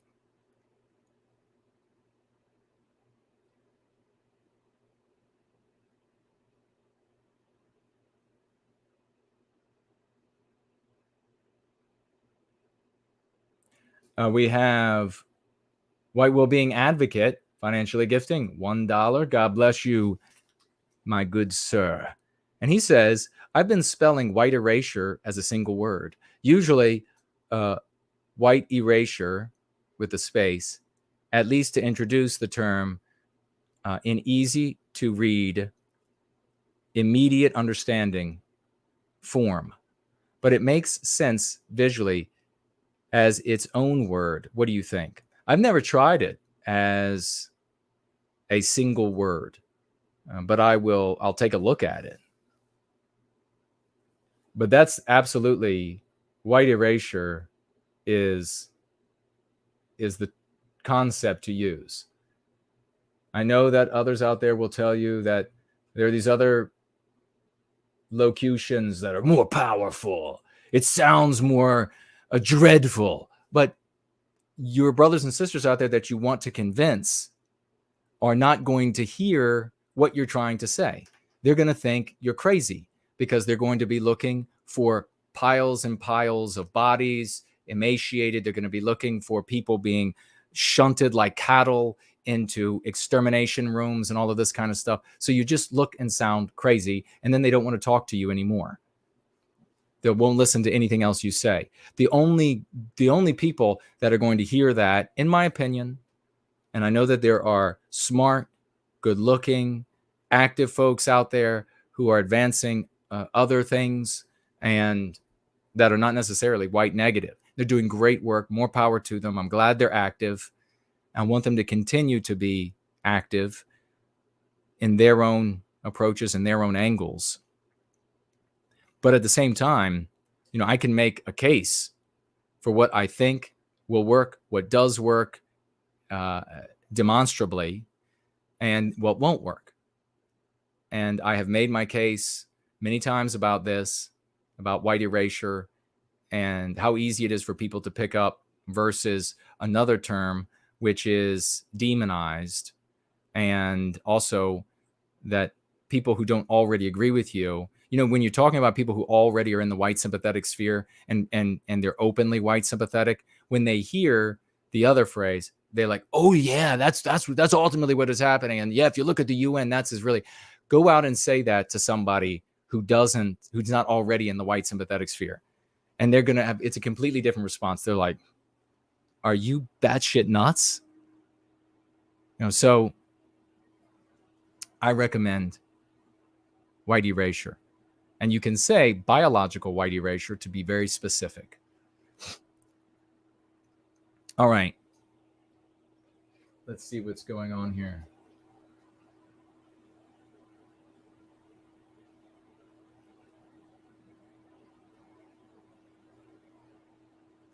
There is I do want to mention that the suggestion of ingredients for baby food or baby formula that I shared is not my own suggestion, nor do I know that it's if it's safe or not for a baby. So definitely do your own research and proceed carefully. I just wanted to also mention that. And a big thank you to our dear little ladybug. Okay, make sure this is all right. Good. Let me take a look at you all over here, and we're going to get to these phone calls as we are running out of time.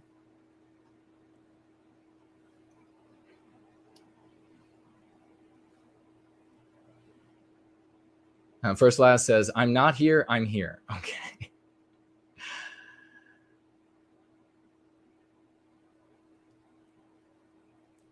Caleb says, are you a fan of MDE? I see your dono on the PGL podcast. I'm afraid I don't know what any of that is. Are you talking about, well, please just clarify. Promethean Promulgation says, is it non-white or non-white as one word, or non-white with a dash and then a capital W? You talking about for the shirts? I guess, when it comes to any of the designs that somebody's going to do, any of the slogans or whatever they're going to put on a shirt, just look to Go Free, and however we have it in there currently, stick with that. Thank you very much for the question, brother. Roy says, I really like the idea. They are excellent. Awesome, brother. I guess probably talking about the shorts. Thank you for that. Jerome says, I love the shorts, especially How to Train a Woman. Yeah, folks, you're missing out.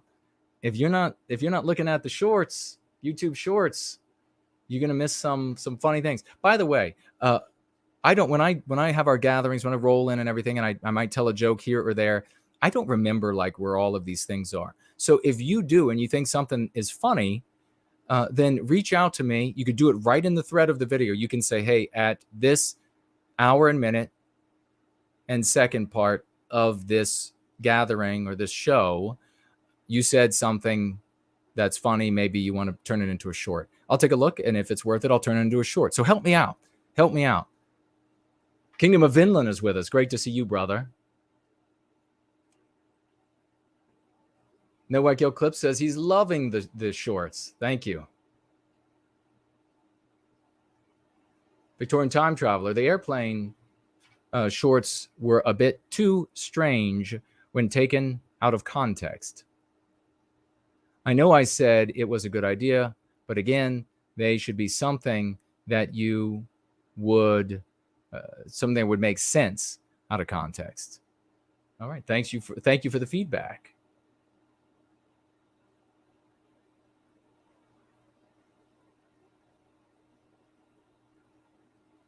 King Elvis says, a nice clip, Jason. Well, thank you.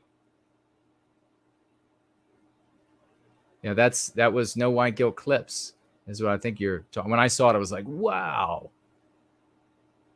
Thank God that kind of thing will live longer than me. No White Gill Clip says about that. That speech was epic. Thank you, No White Gill. That's collaboration between people who are in love for the well-being of our race.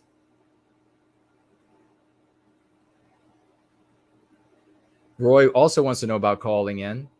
Yes, you can. You're second in line.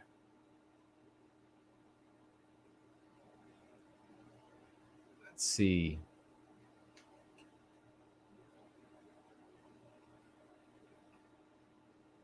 We have a question here, and it's for a shirt idea, and it's a great example of you have an opportunity to weigh here. You're going to be able to talk to everybody who sees the shirt once. So this is a great little slogan that you put together, Myrtle. Wonderful.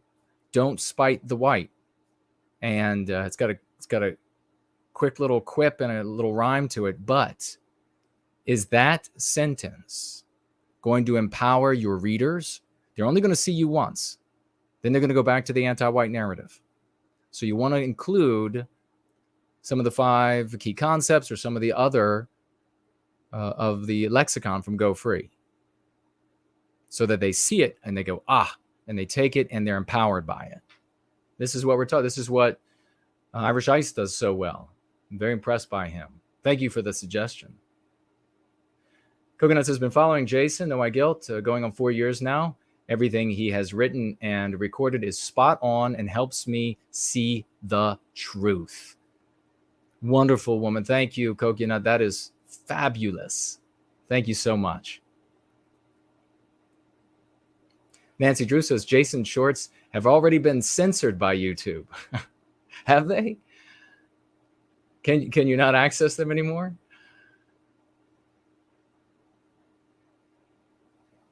All right, Rory, what waist size are your shorts? Asking me. They might be a little too big for me. No, my friend.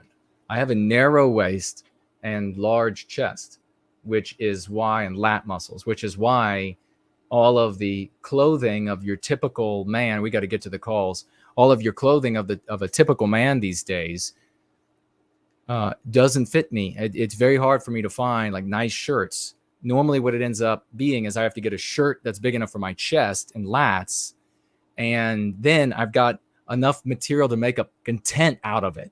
I can go sleep in that thing when I don't wear it as a shirt. It's ridiculous because all these guys, they got their fat hanging over.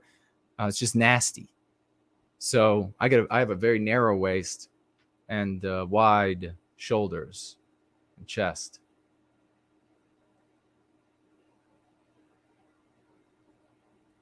Cornelia says, thanks to me and thanks to you, brother. I don't know what that's for. Get ready for those calls. They're coming. Jerome says, Jason's analysis was very helpful in getting the value out of Mark's encounter with Spencer. Well, I appreciate that. And we're up over 6,000 views. Share it. Share it, share it, share it. We might be on the move. Now's the time. If you haven't put your shoulder into it before, now might be the time to put your shoulder into it.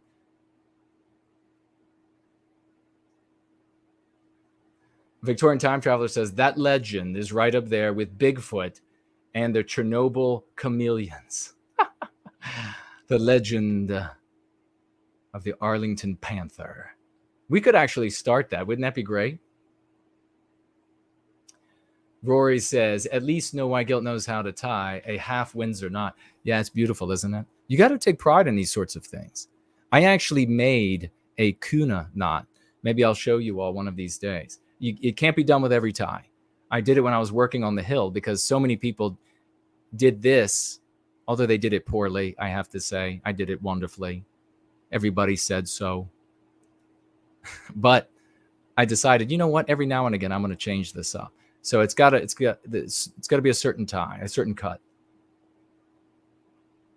All right, almost there to take the calls.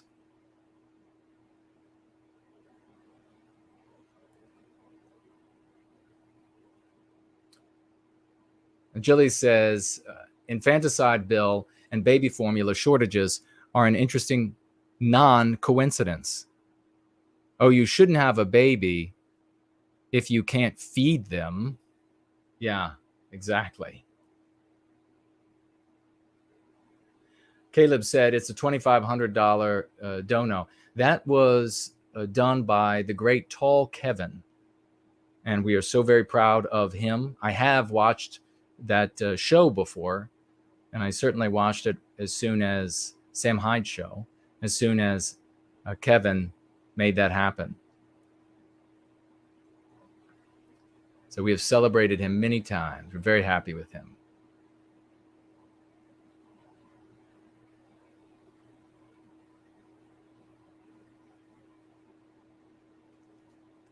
Yes, you can have as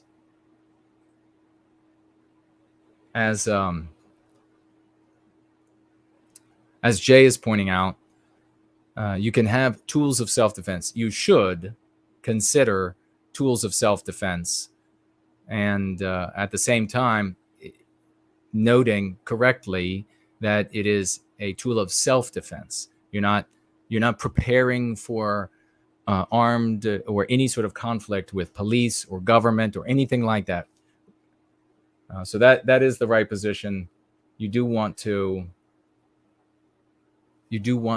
protect yourself, and there is one equalizer out there, a tool of self-defense, and you know what it is. All right, let's make this. But over here we have Sound Killer. Thank you so much, and great to see you, brother. $3 financial gift. Your shirt and paisley tie are very stylish. Going free in style. Amen to that. Thank you for that compliment.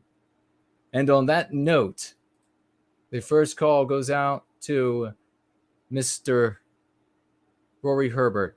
It's got some fantastic pictures in here.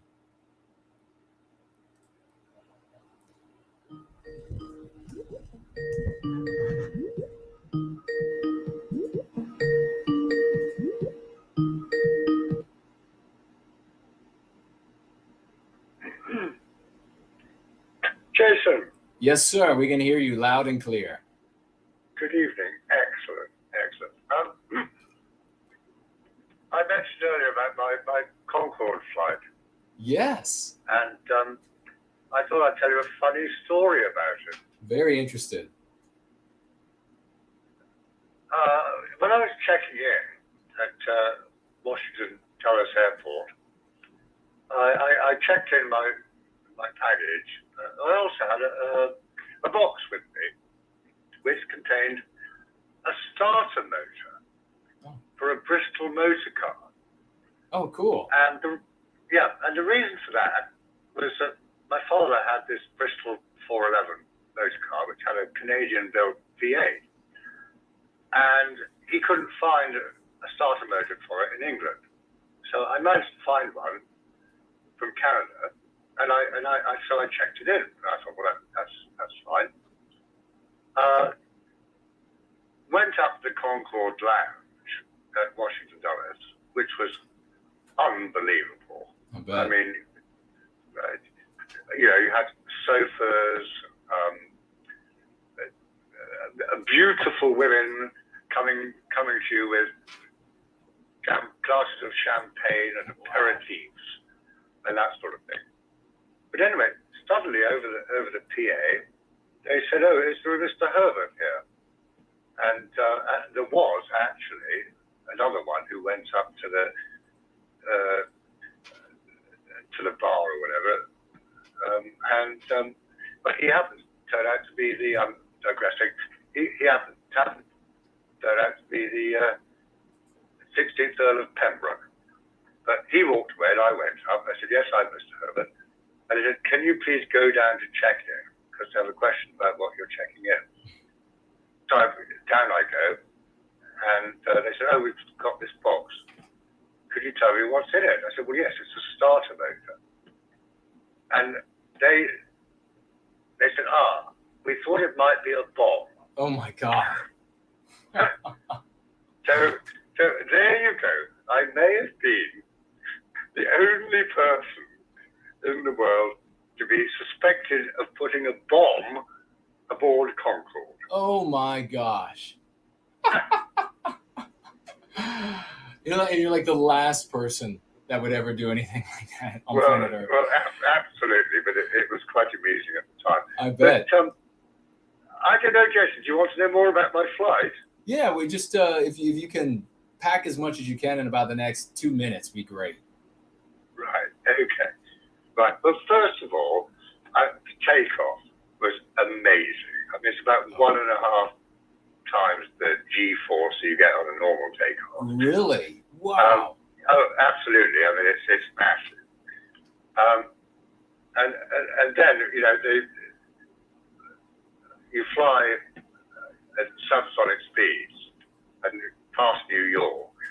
Beautiful view of New York City at night, by the way. I bet. But then you go over the Atlantic, and they go supersonic, and you have to put all your seatbelts, whatever they call on again, and then it's about to go supersonic, and literally it's the same G-force that you get when it goes supersonic. Wow. It's an amazing experience. How much longer do I have? Oh no, keep going. I'll let you know. Okay, thanks. But then, I mean, you get up to like 55,000 feet at twice the speed of sound. And there are two things, well, maybe three things I could mention. Number one is, normally in an aircraft, you put your hand on the window and it's cold. Not in Concord. It's hot. Oh. It's going so fast that it's actually warmer outside because The friction. Amazing. I mean, gosh. Number two, you can actually see the stratosphere. The blue of the stratosphere. You're that high up. Wow. Yeah, you can see it turn dark blue. And then also you can look down.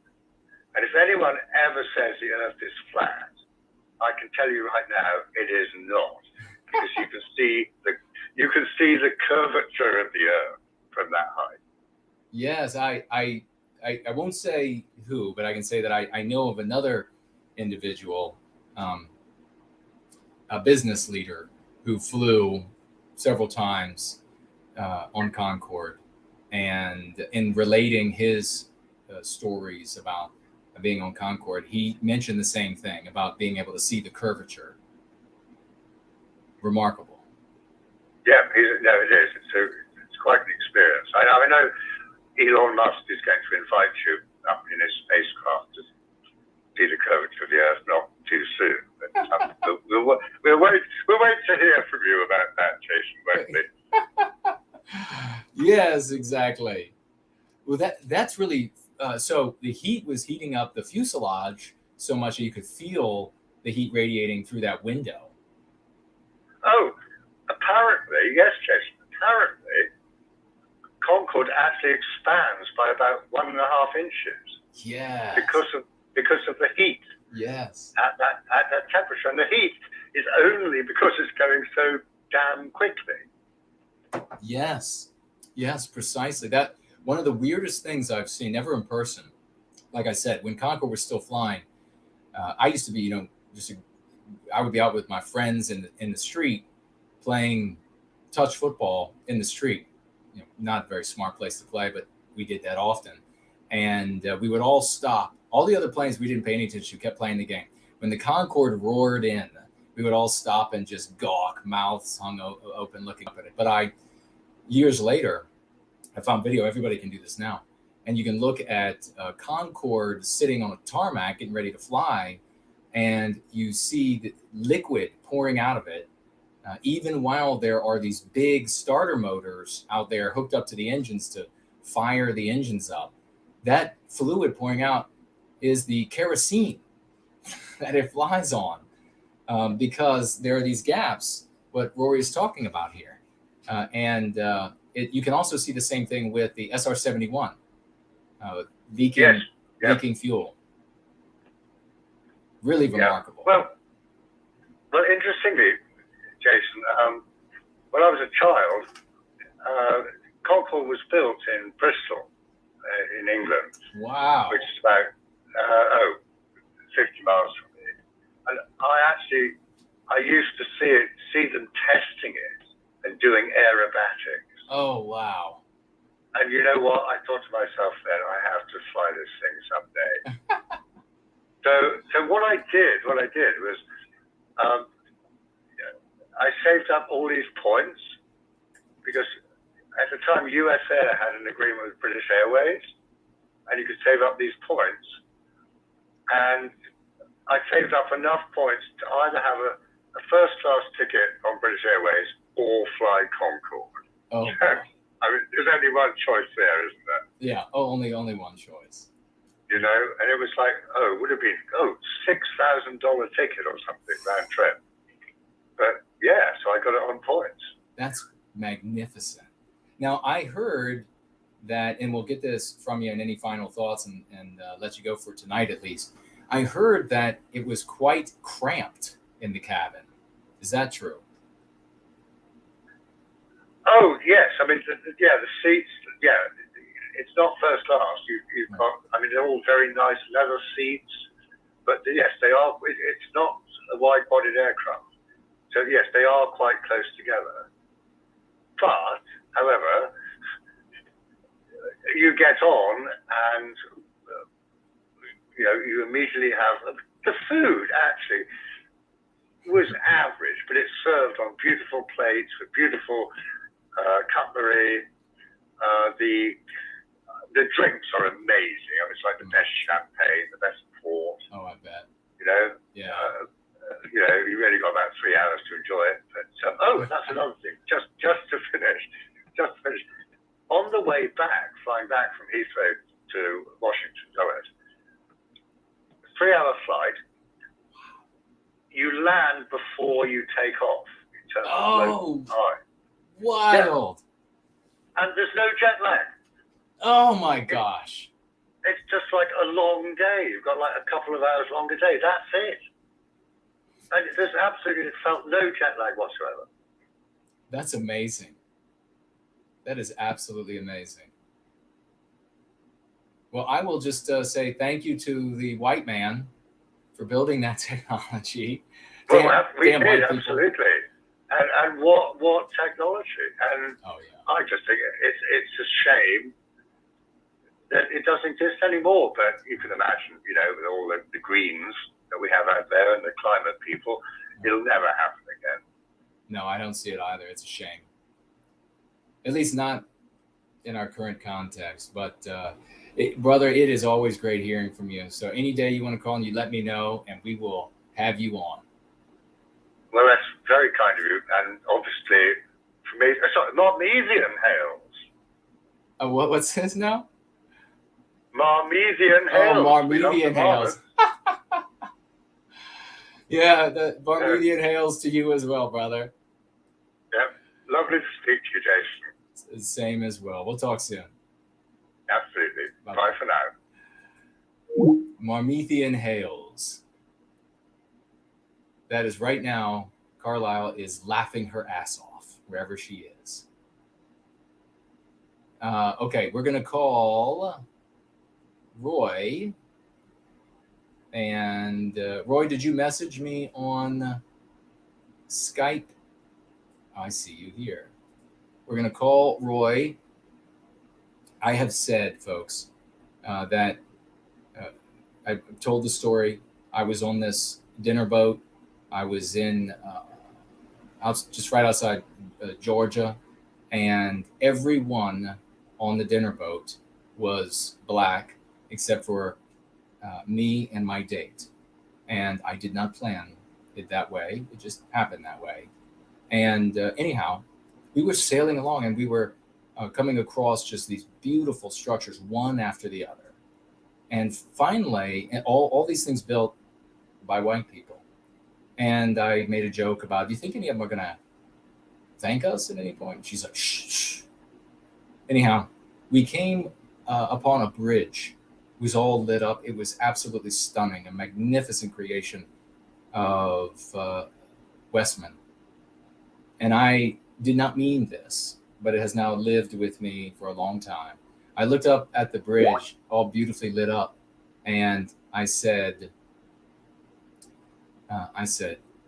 woo, damn white people. And all of these eyes turned toward me.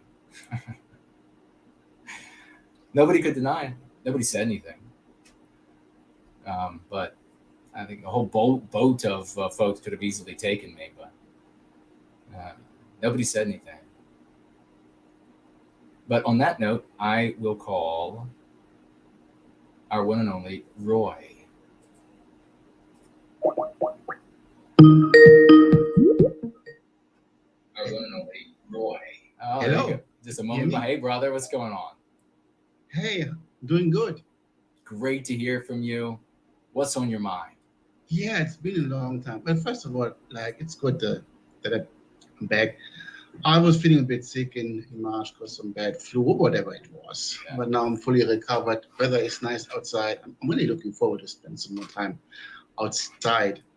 But I actually wanted to call in like last week or 2 weeks ago when you made this amazing movie review about that movie.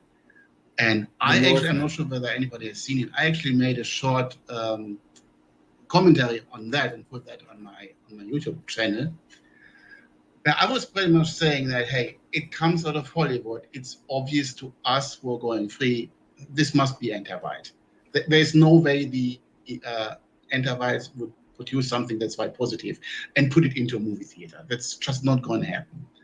And I would never watch it myself. But I think the interesting thing about having such movie reviews is that our brothers and sisters, our wakes, they might go see it and talk about it.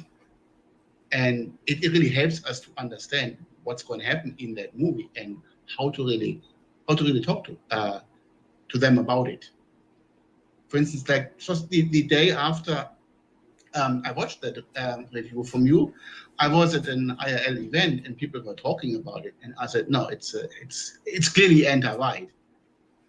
And they basically came up with this nonsense that, oh, they are worried that the anti-whites would, using their word, quote unquote, cancel it because it only had white actors in them.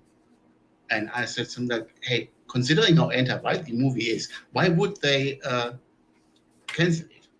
Doesn't make any sense. Right. And then I used like what you described in the movie.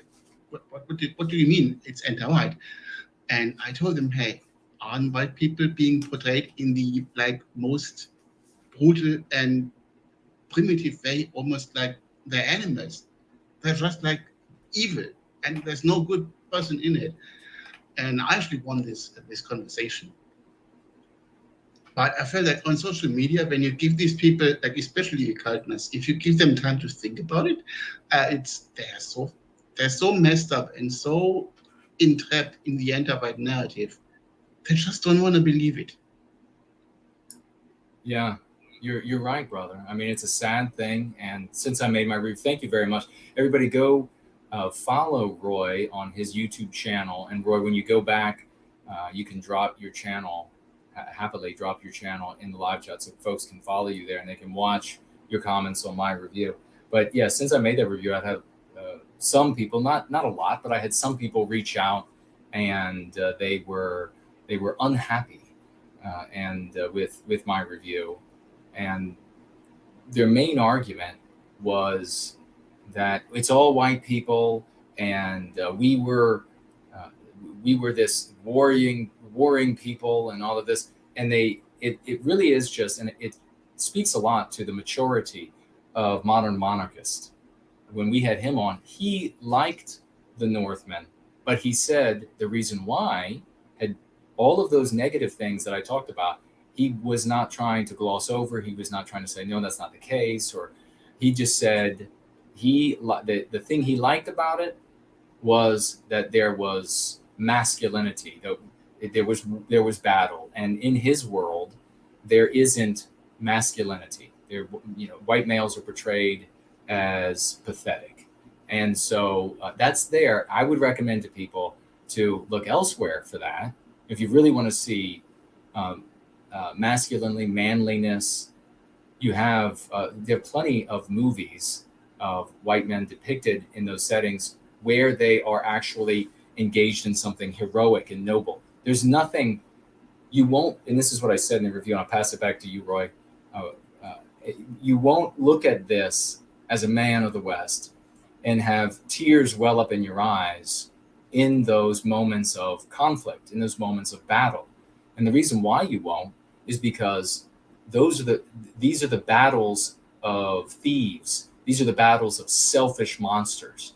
There's no identifying, there's no greater cause. There's no, and the sorts of things that we have been motivated by and have infused who we are, because it is who we are. It is who the spirit of the West is inside of us. Thieves killing each other for a thief horde is not valiant. It's not noble. It's not cool. It's just disgusting. And of course, the anti-whites are going to give us a revolting portrayal of what the world is like under the rule of white males. And that's what this is. The massive murder of children, wholesale rape, constant rape of women. It was revolting.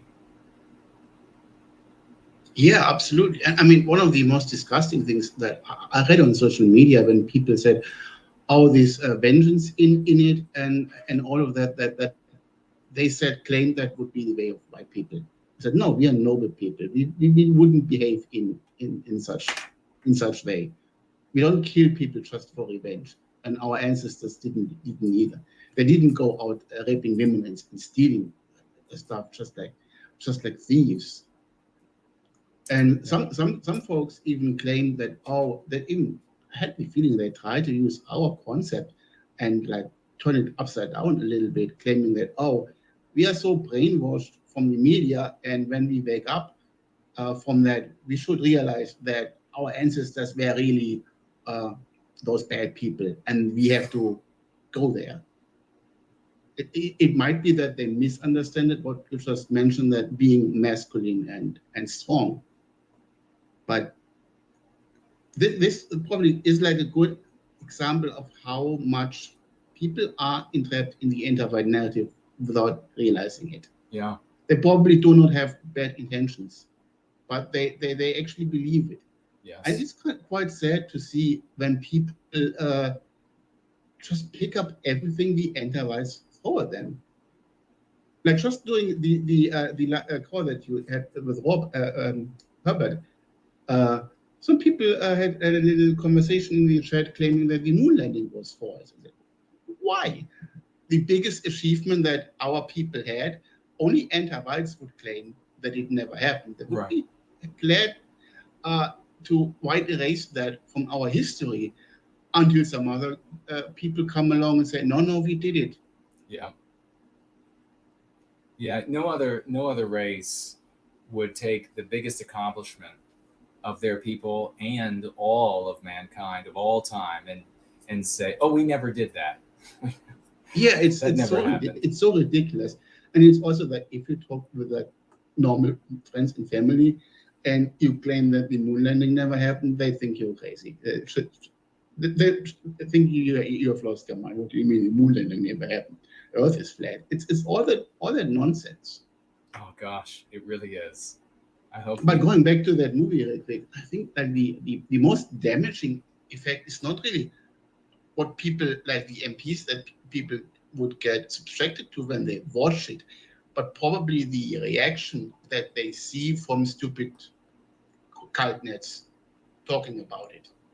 Because even if somebody goes into that movie and sees it, they're probably not going to like it.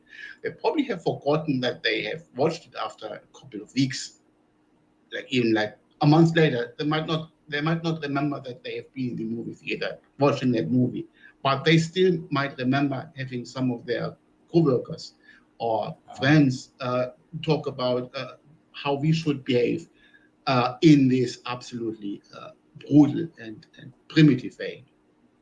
So maybe that was the anti-white's intention behind making that, to trigger this reaction of making some of our weakest members like play the villain in the anti-white narrative.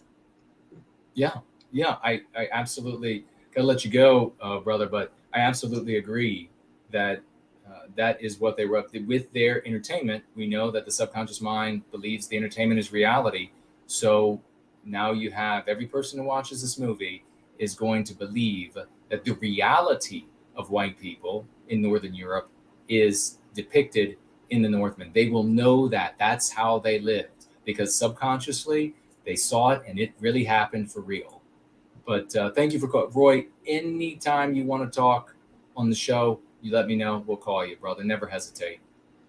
Absolutely. It was an absolute pleasure talking to you. Have a wonderful evening, and goodbye. You too. Promethean Hales. Bye-bye, brother. Bye. We're going to real quick call Mr. V. This will have to be the end because we're really running out of time. Mr. V's got just a couple of minutes here, and we'll continue to set more time aside for calls. Hey, brother, can you hear me? Yes, sir. You got a few minutes, brother. Go for it.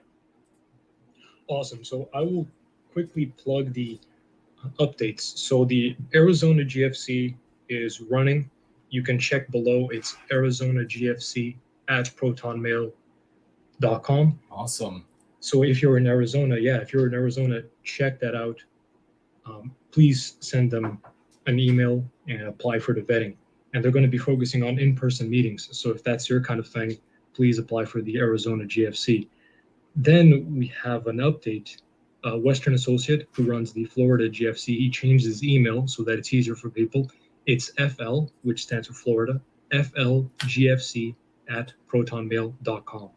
And all of that, all the addresses to the various GFCs are below Mr. Kuna's videos. So apply for the GFC that is closest to you. And if you don't know if there's a GFC in your area or if you want to start a GFC, just email me, gofreeclub@protonmail.com. I had 2 people email me just today. Must have been because they saw Final Blossom's excellent video promoting the GFCs, and I will get back to them. So people are starting to apply. We're having more things going on. Please join the GFC, and the faster you join, the more people are going to come on board. It's going to snowball, and then we'll get numerical courage. Yep. Great point. Great point. This is fantastic news, by the way. New GFC and the update on an email. Like Mr. V said, it's in the description below. You find the new GFC and the update on the email for the other. What else did you want to share, brother? Well, we're getting more people doing more calls. So more people are going to start doing book clubs and voice calls with their GFCs. So we're going to start having more events, and these events are going to be shared. So if you're new to a GFC or your GFC doesn't have a lot of stuff going on yet as it gathers more members, you can join another GFC. So if you've gone through the vetting, you've passed one of the GFCs, you will be welcome into other online events as well. And in the future also, we will organize it so that you could potentially attend other in-person meetings, even if they're not from your GFC. That's fantastic. Ladies and gentlemen, this is coming together. You know, as I said many times, you decide if you're going to be the one that makes the difference. Mr. V is one of those folks that's decided, I'm going to be the one. I'm going to be the one that they tell stories about in the future. All of these folks who are putting together these GFCs and participating, you're the first ones. You're the ones that at some point in the future, all those names will be lauded by all those who come later. It's coming together exactly as it's supposed to, and brick by brick, just like that wonderful cathedral in Cologne. Same thing. It's coming together one brick at a time, and we're building that beautiful edifice because of the work of the champions like this. Get involved. You got to get involved. There is no end. Mr. V pointed something else out. Got to say quickly here. I think it was last time we were on, and that was that your GFC. If you start a GFC or you join a GFC, you want to participate. You're not making the decision for your life. This isn't some sort of a vow that you have to say, well, should I get involved in that? For the rest of my life, I have to. Just make the decision for now. Put one foot in front of the other.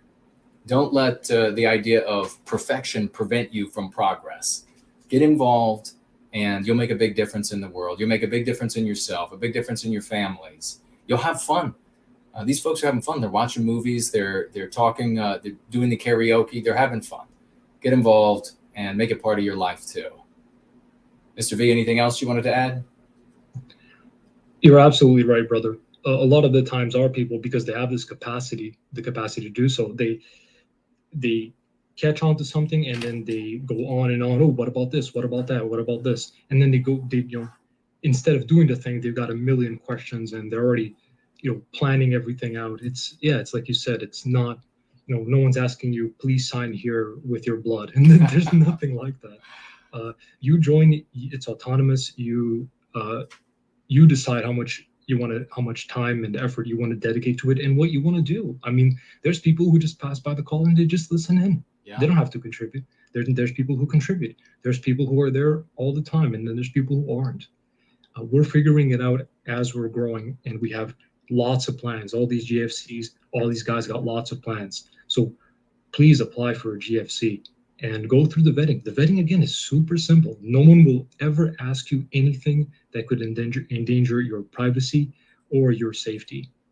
Actually, the vetting is so that you will be safe and you feel okay because everyone around you has been vetted. And that's going to be whether online and also in person. So you can trust that you're not dealing with an anti-white subversive, right? And the stuff that happened with PA, that guy, that just couldn't happen with us. Which stuff? Oh, the infiltrator. Yes, for the yes. Right. Yeah. Yes. Couldn't. Yeah. And what would be even the point? They would spend $100,000+, maybe $200,000+ to insert somebody to hear folks talking about protecting us from victimization. Nobody's going to pay for that. That's stupid. So yeah, you don't have to worry about that. And you can listen to Mr. V. This is a completely normal Westman with normal sensibilities. Every single white person that you could meet who's not violently anti-white, hearing this guy talk would say, yes, perfectly normal guy. Hang out with whatever event he's got going on. So you've got to get involved if others are going to get involved. And your level of involvement can be a little, it can be more, it can go up, it can vacillate. And with the vicissitudes of life, and you don't have like a start and stop scenario. But reach out, get involved, and God bless you, Mr. V. You're the best. Right back at you, brother. You're the best. And more people are joining, so join in. More ladies too. More ladies are joining in. And it's super excited about this year. It's going to be amazing. We got so many good plans. This year's not over. It's really kicking off those roaring 20s. Yes, indeed. Well said, brother. We'll talk to you, if not before next Sunday. We'll talk to you then. Take care, brother, and take care, brothers and sisters. Thank you for all your great work. Promethean Hails, brother. Promethean Hails. Bye-bye, man. Bye-bye. Champion. Absolute. All of these folks, just champions. Just making it happen. I need somebody who is, as we're really running out of time, I need to know more of the folks and have their names brought up to my attention more often. And there are great people out there that say, hey, Jason, this person's doing something great. Fernell's great at that. It's, hey, I noticed that this person's doing something great, so that if you see somebody doing something great, maybe somebody hasn't participated in a while, or maybe you think, hey, if you mention that person, they'll feel good about their participation and they'll maybe get a little bit more active again. Let me know. We need to be talking about each other. This needs to be more than just some entertainment, although I do my best to entertain. It needs to be more than just entertainment. We are your friends. We are your family members. We are your buddies. We are your coworkers. We are your neighbors. We have to be our community because if we're not, nobody will. We're creating the thing that lasts. We're creating the thing that endures. So yeah, we had so many great issues, topics tonight that we covered. A lot of interesting things too. A lot about this, like this movie and this sad reality that Roy mentioned here. Isn't it true? When you're going free, you can actually see anti-whiteism unfold. You can see how it manipulates our brothers and sisters, how easily it controls them. You get this bird's eye view of the mechanics of the whole thing, of our people being manipulated and tricked and controlled and led around by the nose. These are awful things. And it is a sin. It's a crime to watch our brothers and sisters in that environment and just let them wallow. Just say to yourself, well, they don't deserve help. They don't deserve to know that there's something better. We need to be there to let them know that there's a better way. And they might the first time say, go to hell. They might say, oh, I'm fine with playing the villain over here. Leave me alone. Oh, I love the senseless violence and rape of the Northmen, and I'm going to adopt that. That was what our people was. So aren't I? Am I not so scary now? Am I not so? No, you're just kind of fat. You got some tattoos, a little fatty, not a lot of strength. You need to give that garbage up. We need to reach out to these people, at least to say, if they say, go away for now, we can go away for now. But ultimately, as we continue to spread the lexicon that's being adopted exactly as planned, that's the thing. It's not a coincidence. It's not a mistake. It's not an accident. This was planned. That should give you a whole lot of hope. That should make you feel very powerful that we wield something here that was planned to work the way it's working. That is some of the most powerful and confidence boosting facts, realities that anyone in any circumstance can take faith in, put faith in, use to inspire them to greater and greater achievements in service to white well-being. You know I love you all. Please be part of this. Please do more than just read the book once and put it away, or read 2 of my books and then put them away. Do more than just be attracted to me. Do more than just hate me. Do more than just be jealous. You have to help spread this information. It's not making me any richer to spread the information, not in cash. It's not making me any better. It's not making me any of those things. It's for our people. The only way we are going to actually achieve the success we want is by changing the story that we're in. We cannot walk on water, but we can together walk through fire. Let's go free.